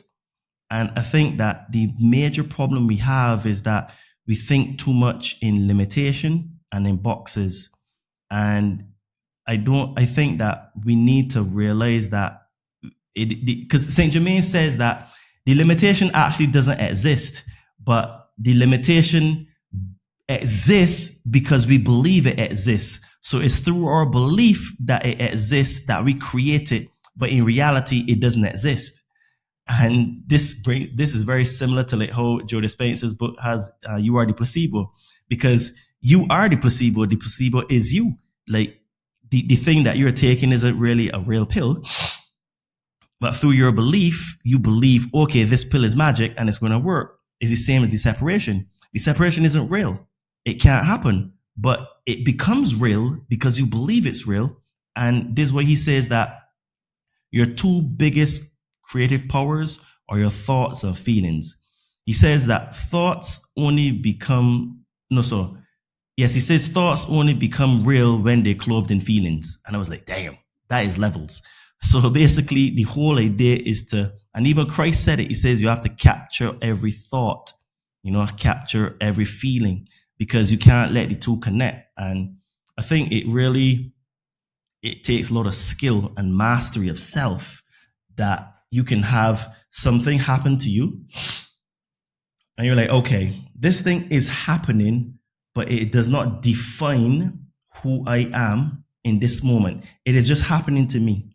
So you can take a step back and say, okay, well, and I have a new saying that it came to me in a download. And it's like, we spend too much time complaining about how things should be instead of focusing on how things are. And when we focus on how things are, it means then we can come up with solutions, because all challenges have solutions. So where I am at now in my journey is that every time I have a challenge, I know that's the word, I didn't say believe, I know that I can find a solution, and I always do find a solution and I get it done. Because a lot of the times when things happen, we don't understand why. So instead of trying to figure out why, it's like, okay, this thing happened. What opportunity is coming to me now? What can I do to improve this situation? And you have to ask yourselves questions, because when you do that, you start to realize that actually the universe is working for you. It was like that thing thought it wasn't really for you. Look over there, though, that thing is for you. And when you start to realize that, honestly, it makes such a massive difference in your life now, where I have very small moments now of being upset. Very small. Maybe the first few minutes, and then like, okay. So that thing didn't really work out how I wanted it to work out. So what do we do from here? Okay, I have a choice. I can either get really upset and it doesn't do anything for me, or I can see what opportunity is arising and very quickly see what is being presented to me, and I just run with it. And now I have very few sort of like attachment moments, and it takes a long time, and I've done a lot of psychedelics to get to that point, to be honest with you. I've been doing psychedelics for 5 years, so this has only been shown to me recently, and so it is a long journey. People don't think that this mastery of self is like 5 minutes. It takes your whole life, to be honest. So have you had like similar sort of like experiences and thought processes that led you to where you are today?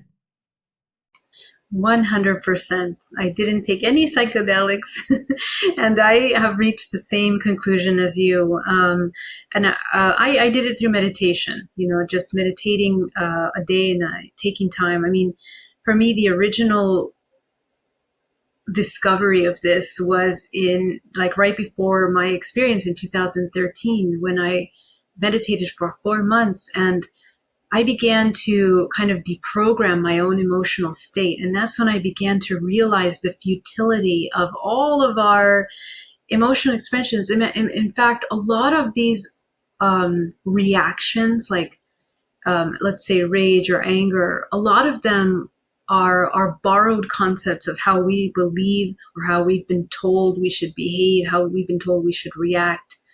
And what I discovered is that my true self actually didn't really want to respond in those ways. So I think the more that we sit with ourselves and we discover the true self, the observer that is within us, the less you're going to find the need to have these, very physical reactions that we have been told. And I think our reactions are very socially engineered. That's another thing. Through, films and television and even music, we're told how to be, how to feel, how to relate to things. So I think part of becoming this new human, or this idea of breaking away from the matrix, is finding the true essence. And I think that if each of us did that, our human interactions would look like something very different than we've seen before. So I actually teach a lot on the emotional mastery on my channel. That's like one of my primary goals, is to teach people how to master their emotions, how to work with the chakra system, and how to cultivate that vision, that interdimensional vision awareness of your energy, so you understand when you are being depleted. Because every time that we go into those emotional states, actually we're depleting life force. Our vortex, essentially, we are a spinning vortex, and it's called a centrifugal spin. So the centrifugal spin is where things are exiting out of your body. So when we entangle, or when we look at something external, all of our energy is depleting from the body. Anytime that we are looking externally to fill an emotion that we can fulfill internally. And yeah, I've been spending a lot of time teaching this. And this is what I do in my DNA reprogramming as well. I help people find the root emotional program and alchemize that, so that they can understand a new set of emotions that are more productive for the human. Okay, so going back to the genetic modification that we have had, right? Because I think it is clear, because even science is telling us that we have had our telomeres capped and our chromosome 2 been fused. So have you been shown or downloaded or seen in your work that this, what is talked about in these ancient texts, actually happened? And if so, how does it link to dehybridization program? Or is it like for purpose? Because was this a step that they took to stop us from rising? Because with the telomeres, and it means then that cell regeneration slows down after the age of 25, and the chromosome 2 fusing, it puts limitations on our abilities, right? So is this definitely inside the hybridization program, or that was just something where one of the couple of these gods were like, these guys getting too smart, gotta push them down? What's the deal with that? So I think that the concept of the war between light and dark has always existed in this construct. I think it's the nature of the construct. I think that we have existed in many civilizations where we have reached higher longevity in our organic states. There are many races and cultural groups that live beyond 100 years on our planet. And we have many generations of humans that have lived on this planet for much longer than we know. So I definitely think that there is an element of manipulation, but I also see that everything is cyclical. And I think that when the densities of the frequency become really, really heavy for humans on Earth, the lifespan shortens. And when the frequencies of the Earth become higher and lighter, humans begin to live longer. I think it's part of this natural evolutionary cycle. That being said, it's capitalized by the parasitic agendas, these natural cycles, right? And so the thing is that the way I really see it is that I don't believe that any human is even victim to any of these agendas anyway, because we have always had the ability to access the knowledge of longevity that lies within us. In fact, when we learn how to alchemize our primordial life force, we live longer. And there are a lot of the Asian cultures that do practice these practices. They are descendants of Genghis Khan, for example, who practiced a lot of these kinds of practices for many generations. And you see it in the genetics of the Asian cultures. They stay rejuvenated just in their own physical construct. You can see the manifestation of those practices that are part of their culture. So I think we have the tools available to us. I think the human is waking up and remembering those abilities. Yes, there has been manipulation, but I think that these natural cycles of evolution are capitalized by those that are privy to this information, and those that fall asleep, those that let go of their power, those that allow others to take control of the directive of life, are the ones that become victim to these limiting belief systems of the longevity, of the healing, the potential that is available naturally to the human. So the more we wake up consciousness, the more we recover our memory about some of these ancient practices that are available to us now. I feel that our human race is already extending their lifespan now, and it's gonna expand even more. Especially with gene sequencing technology that is going to be coming into the medical fields. We're just about to see an explosion of that coming into our world, and that will change the world in terms of illnesses and our lifespan in general. So I think at this point right now, we are learning to mitigate the balance between technology and sustaining the natural order of things. And we're going to go through several learning curves of that, because there's a lot of gene splicing that is actually experimenting on right now with diseases, but we have yet to see the development of that genetic modification and the result that it will take. There have been in history many mutations. The Rh negative was one very prominent and one mutation that we all know of in history, but there have been many other mutations in our genetic bloodlines. And we're going to see a lot more of them take major impact in our bloodlines. Children that are being born with super hypersensitivity, what we know as autism as well, we're going to understand that as something completely different too.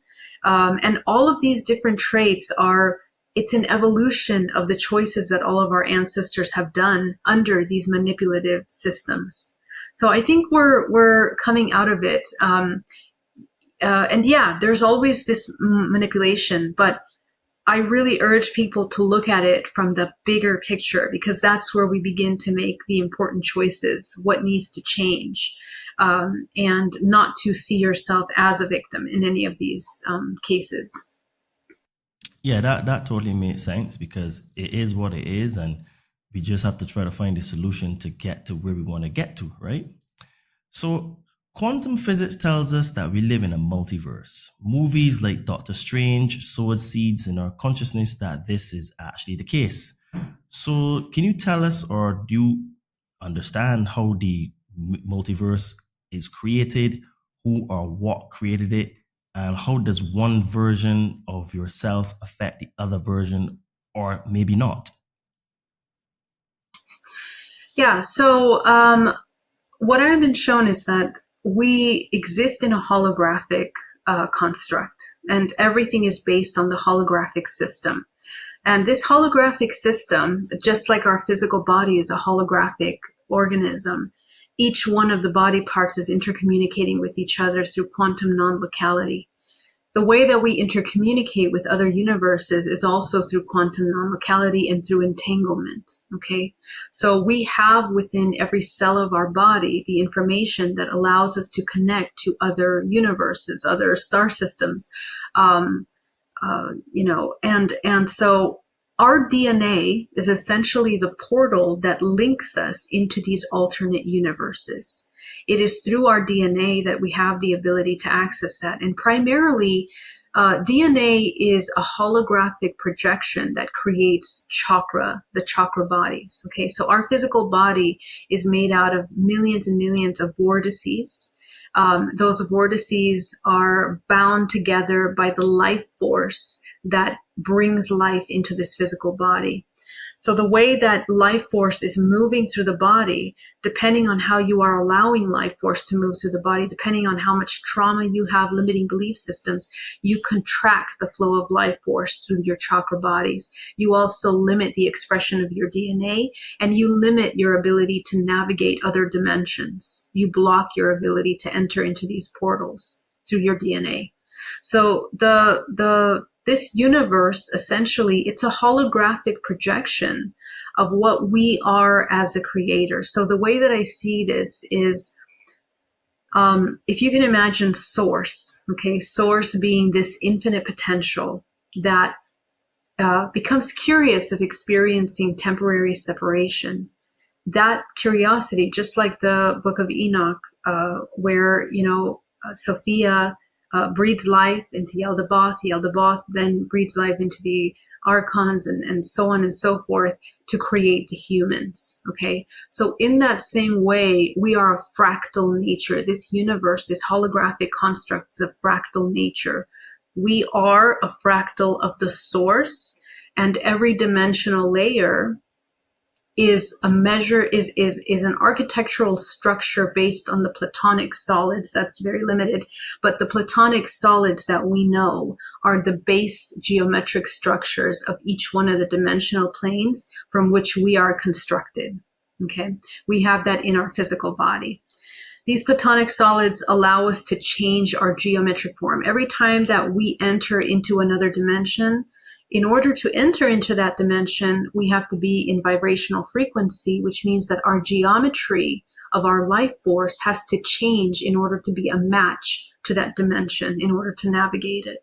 Okay, so for example, the human has the potential of accessing the Merkaba in the body. The Merkaba is created through the heart. The alchemization of the heart is the union between the physical and the non-physical aspects of our physical body. When the human begins to develop the Merkaba in the body, it can leave the body and it can enter into other dimensions. Similarly, when we see UFOs or orbs, a lot of times we're able to grasp the geometric construct through the movement of those orbs and those, UFOs. We can grasp the geometrical construct. The way that this universe speaks interdimensionally through the universes is through geometry, math, and color. Okay, it's the language of frequency. And there's an entire language that is developed, universal language, that is based on geometrical structures. And a lot of communication that we've had through crop circles, for example, helps us understand that, because crop circles, is showing some of those geometrical patterns. If you were to read the geometry in those patterns, you can understand the dimension from which those beings come from. You can understand how far away from the planet Earth they are. You can understand the consciousness, the level of consciousness from which those dimensional beings come from. So the construct of this universe essentially is made on the form of the toroidal format. This entire universe is run by the Fibonacci sequence. That's the basic mathematical structure of all things in this construct of the universe. And that's how all forms are. That's the pathway of life force, the mathematical pathway in that life force has chosen to take in this dimensional plane. So essentially, who created it? I think that's a difficult question to answer, because we're talking about infinite potential. Infinite potential means that it has infinite ability to create anything. And that infinite potential does abide by laws of the universe. We have certain laws of the universe. One of those laws is that information self-organizes by ranges of frequency, which follows that Fibonacci pattern. Okay. So, our universe is organized by that pattern. And that's how we know that ascension is really a natural aspect of what we're experiencing here. Let me see. What was your other question? Who created it? Why was it created? That's such a huge question. It's so hard to answer that question, but, how does it affect us? How does it affect us? Well, we are it.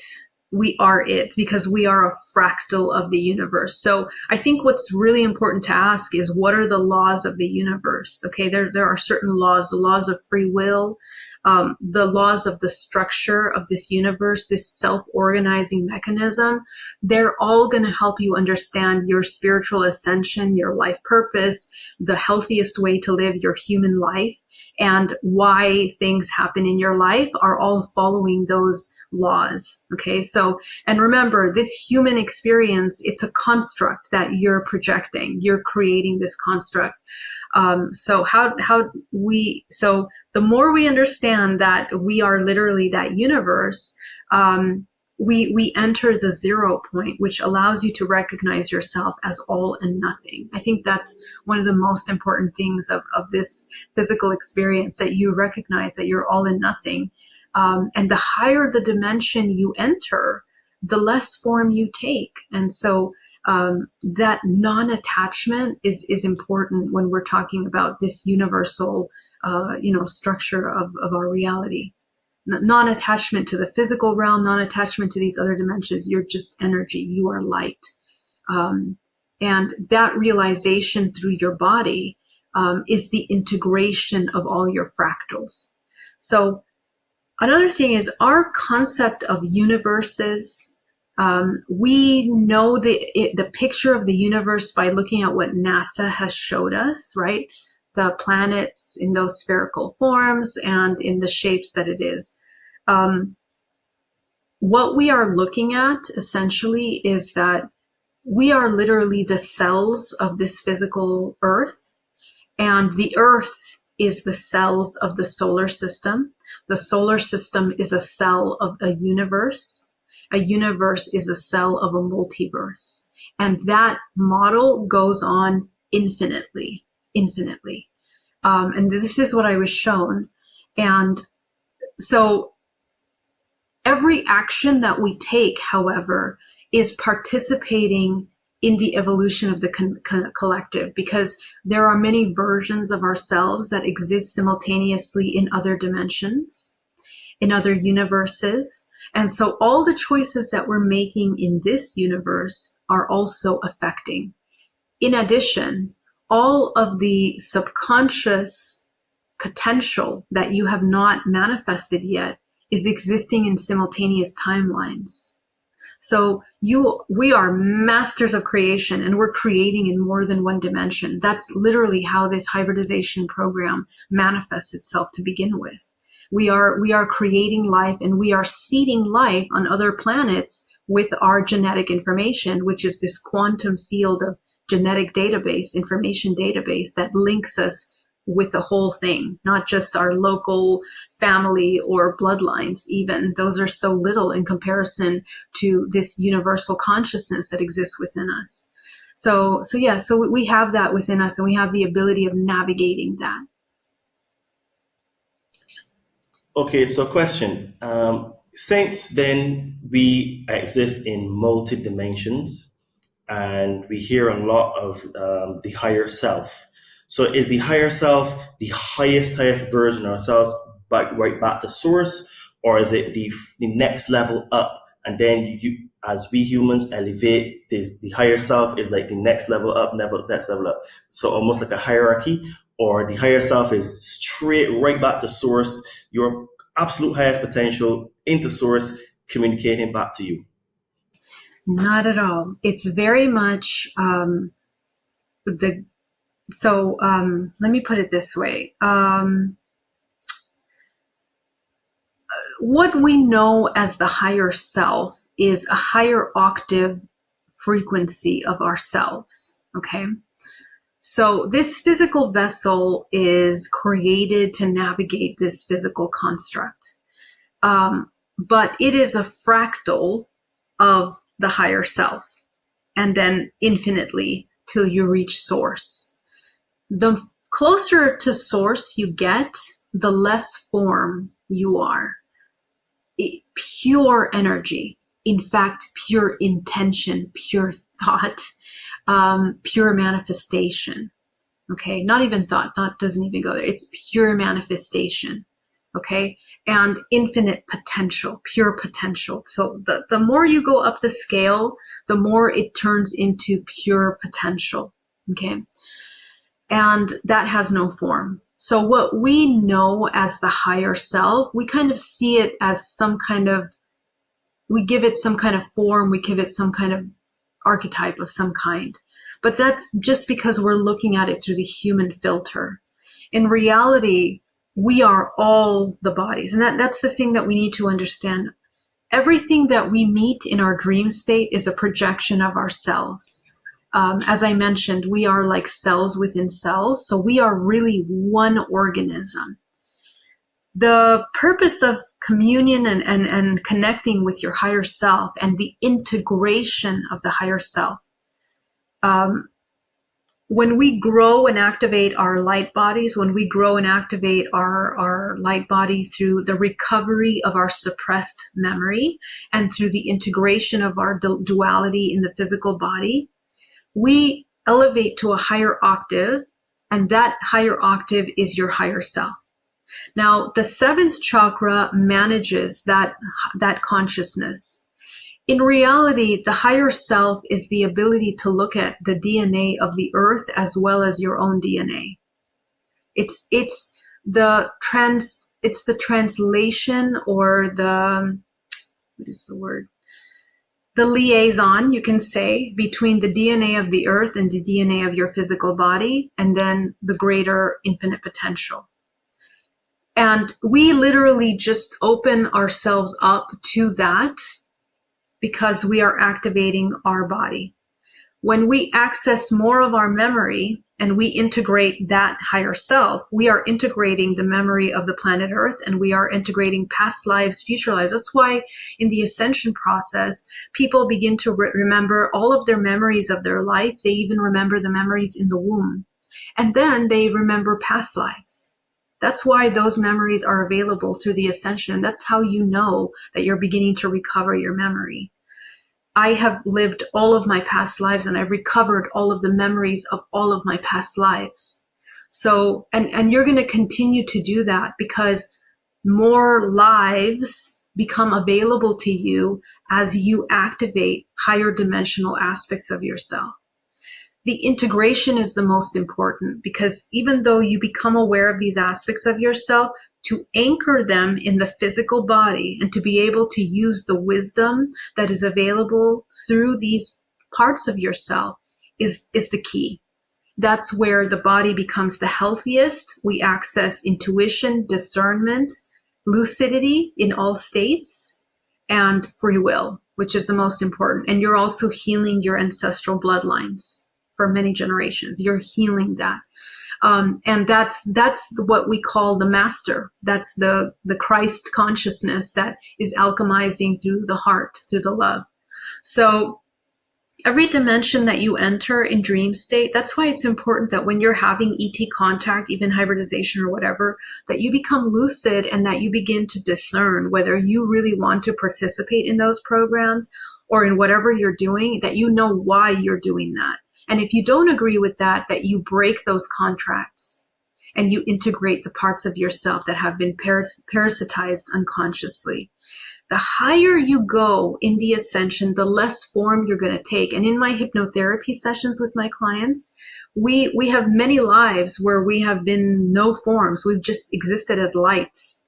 And we have learned as this life as a light how to feel the sensations and how to use energy and information. And we still have the same constructs, like we doubt in ourselves that we're a light or that we can master our light, for example. Okay, so there are many levels, and we're going to learn these kinds of unified consciousness through many of these archetypal aspects of ourselves until we reach the source. To answer your question, our access to source is available through us, but the more that we open the frequency in the body, the more that we activate DNA, by integrating the fractals of ourselves, the body becomes a conduit because we are bioelectrical.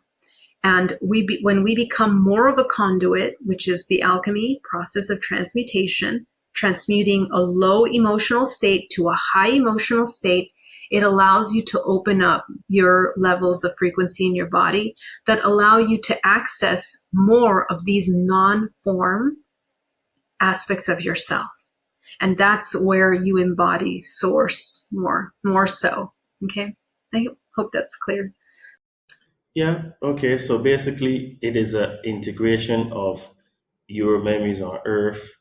Then it is also your highest potential, all of it together, like the liaison, showing you all these past lives and stuff. Because I the way I used to think about it is like my higher self is like me at the source level talking to me, because obviously I'm an individualized fractal of source. So that little fractal at its highest self, like sitting next to source, is communicating right back to me. That's how I used to envision it, because I'm kind of like, I'm a civil engineer. I look at things in terms of systems and simplicity. So I just wanted to figure out if my engineering mind is close to what it really is, or maybe that's just an oversimplification. No, it's completely right. It's completely right, because that's how we connect. And because through quantum non-locality, we have access to anything simultaneously. Okay, we have access to everything simultaneously. So if we want to connect to the source or the highest aspect to source, we can do that. We can do that. And I'm sure you've experienced that in your psychedelic, explorations.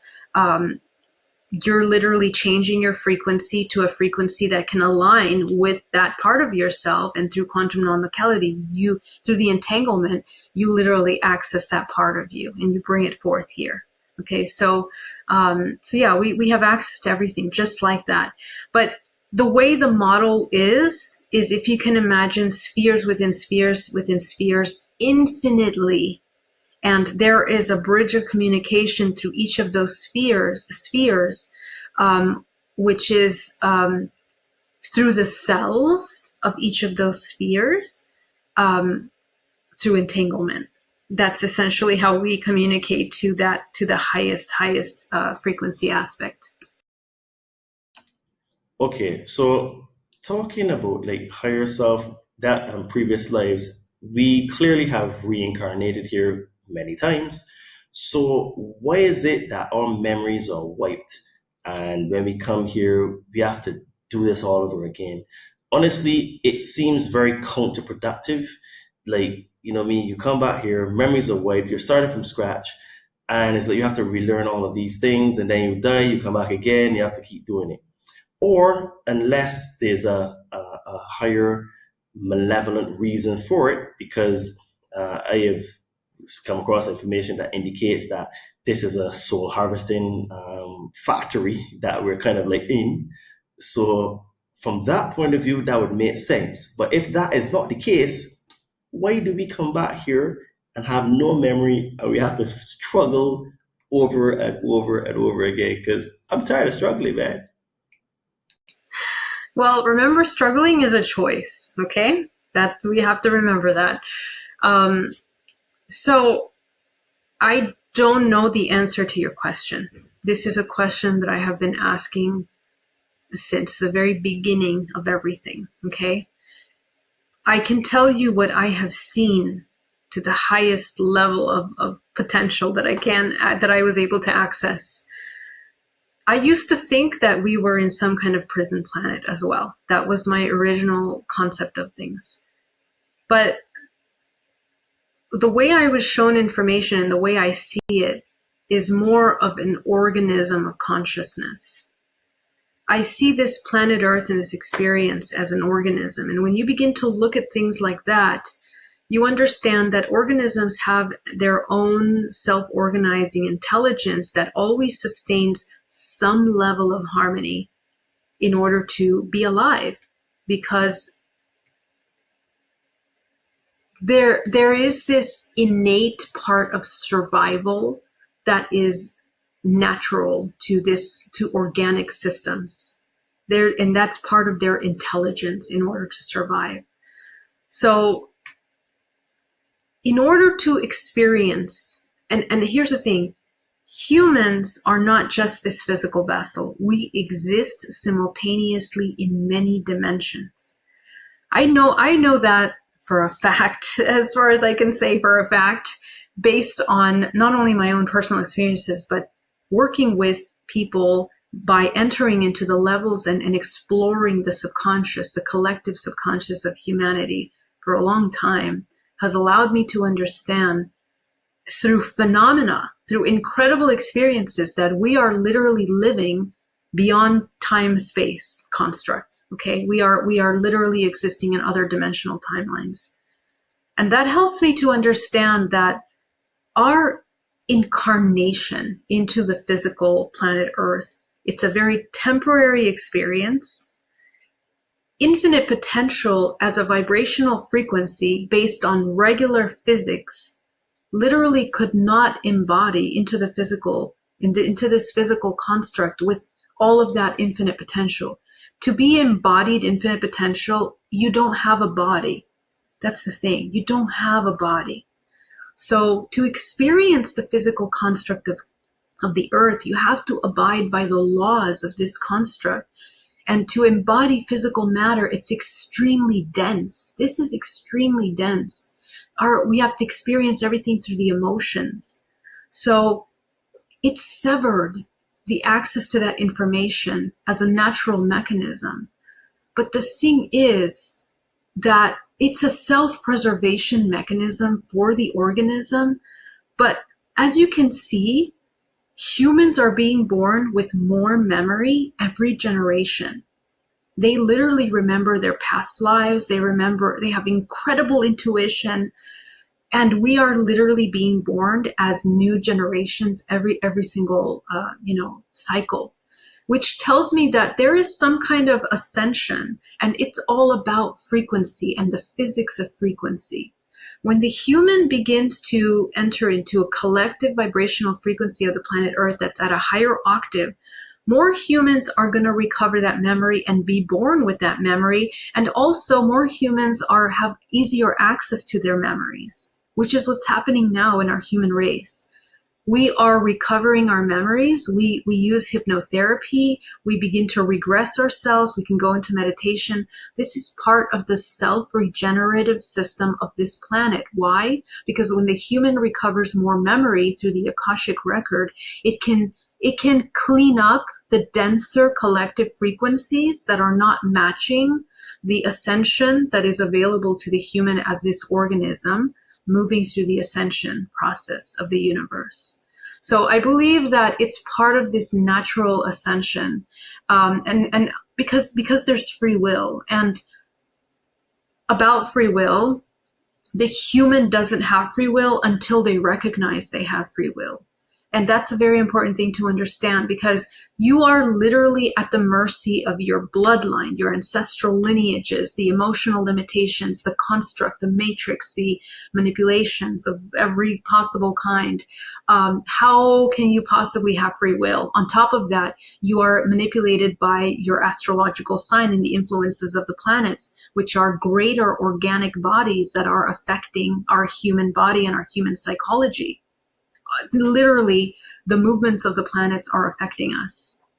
Okay, so that's how sensitive we are. So you will see in certain full moons or certain new moons, humans enter access to memory.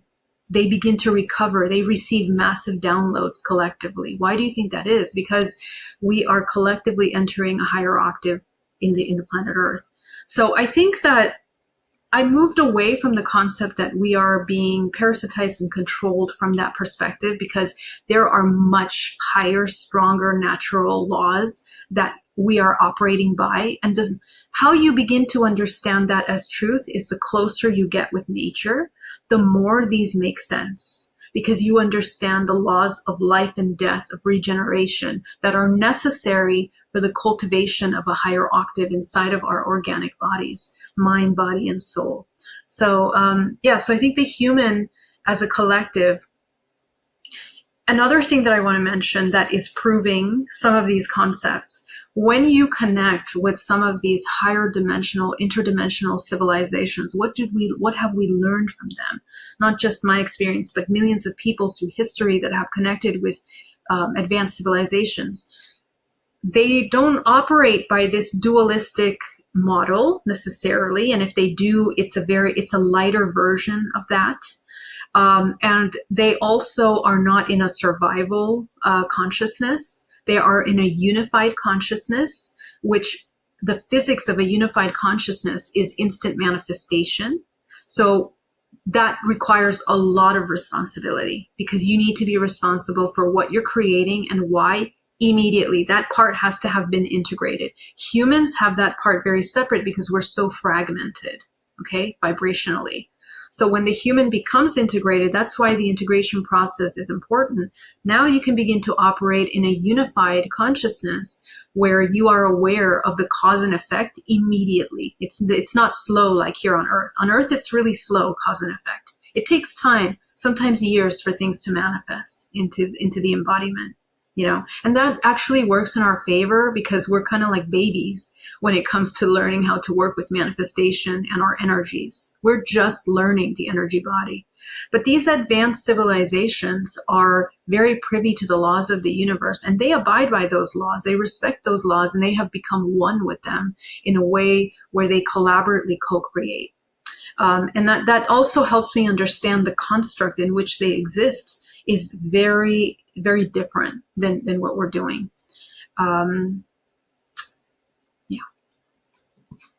Okay, so last question, and this is going to be an interesting one. So when we look online, it says that humans have 12-strand DNA, and that activating it unlocks the true potential of a human. And they say that this is just a theory without any actual proofs. So how would you reply to people if they tell you that it is simply pseudoscience? So, I think with the new science of the morphogenetic field, this will become more clear to us. We will understand it. We're still very young. I can see the connections because I've been researching this for a long time, and new evidence on, for example, Michael Levin, who researches the morphogenetic field. His research on it is paramount, is so important for us to understand our multidimensionality.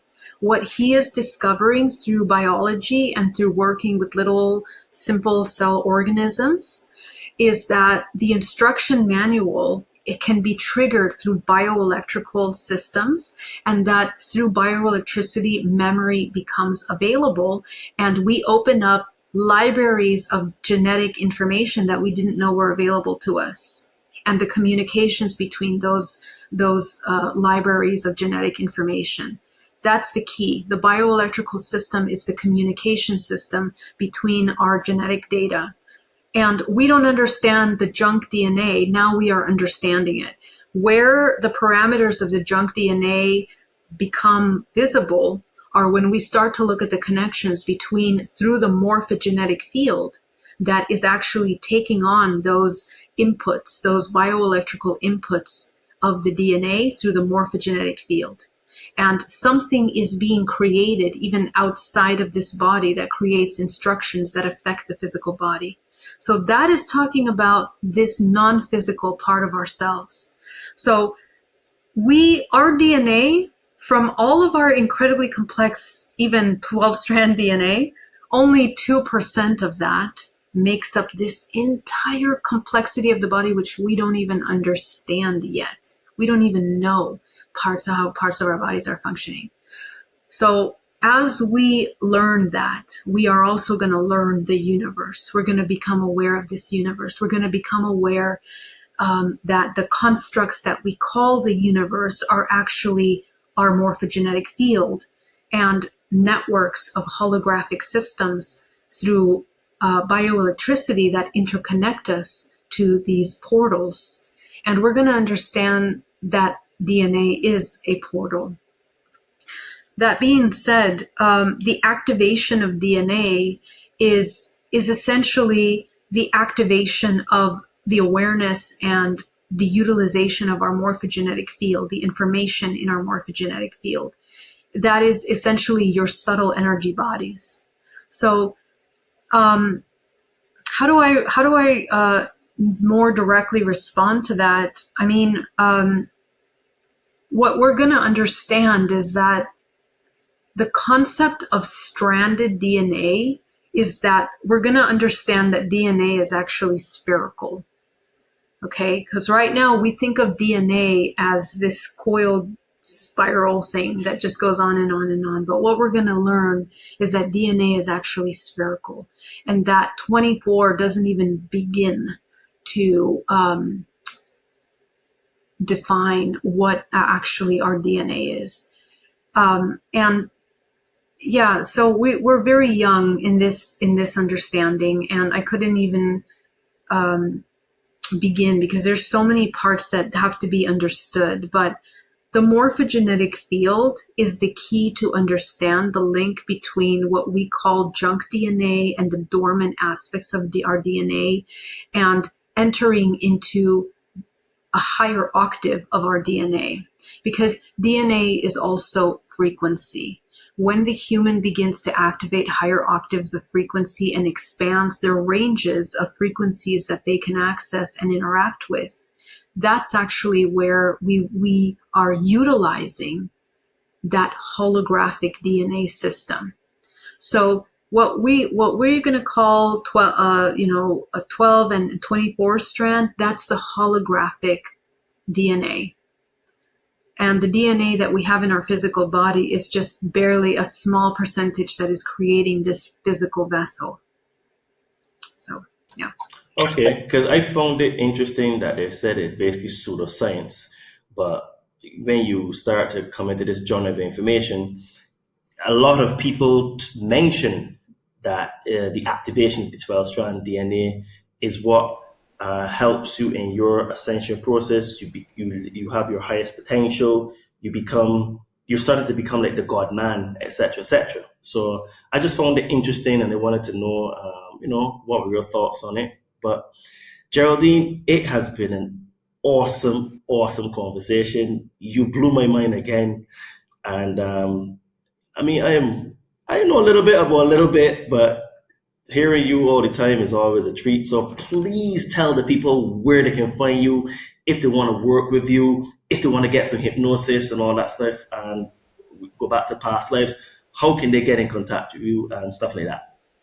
Yeah, thank you so much. It's been such an honor and really fun to chat with you. If you guys want to connect with me, you can reach me on my YouTube channel at Geraldine Orozco. I go deep into all of these concepts. And if you want to work one-on-one with a DNA reprogramming or hypnotherapy, you can hit up my website at GeraldineOrozco.com. And I'm so happy to be of service and answer any questions. Thank you so much again, Todd. It was an honor. It is my absolute pleasure. And we took it to the sky again. And as you know, people, During the day, I help spiritually inclined people burn fat and build muscle. So if you would like to get into the best shape of your life, you would like to start a spiritual journey, because my take is that you go through the body in order to get to the spirit, because the body and the mind connect, because they have a symbiotic relationship. And you would like to also learn some of the things that I talk about on podcasts and stuff like that, hit me up at my Instagram at Adriano_246 or my name Todd Cave. And send me a message and let's see if I can help you. And also, the Conscious Man 7 podcast is growing. So if you would like to help support the podcast, you can visit our merch store on Amazon, the brand Todd and Me. And as you can see, I have on one of my shirts as well today. It is the actual logo for the podcast. So link will be for that store in the description of this podcast. And if you would also like to some help overcoming some fears and traumas, I also help you connect with magic mushrooms. So again, hit me up on my socials at Adriano_246 or my name Todd Cave. Please don't forget to like, subscribe, and to share, because that helps us to be recommended in the algorithms. And thank you all, folks, for tuning in today. This was an awesome conversation. We have some more amazing guests coming, and we will bring on Geraldine again, because we're just scratching the surface here, because I could talk to her for hours. But, so that we don't go overkill, we'll organize another time for her to come on, and we'll go even deeper into these subjects, because I just love talking about these things. So thank you, folks. This was another one. Keep smiling, keep shining, and keep being the change you want to see. Speak to you soon. Ciao and namaste.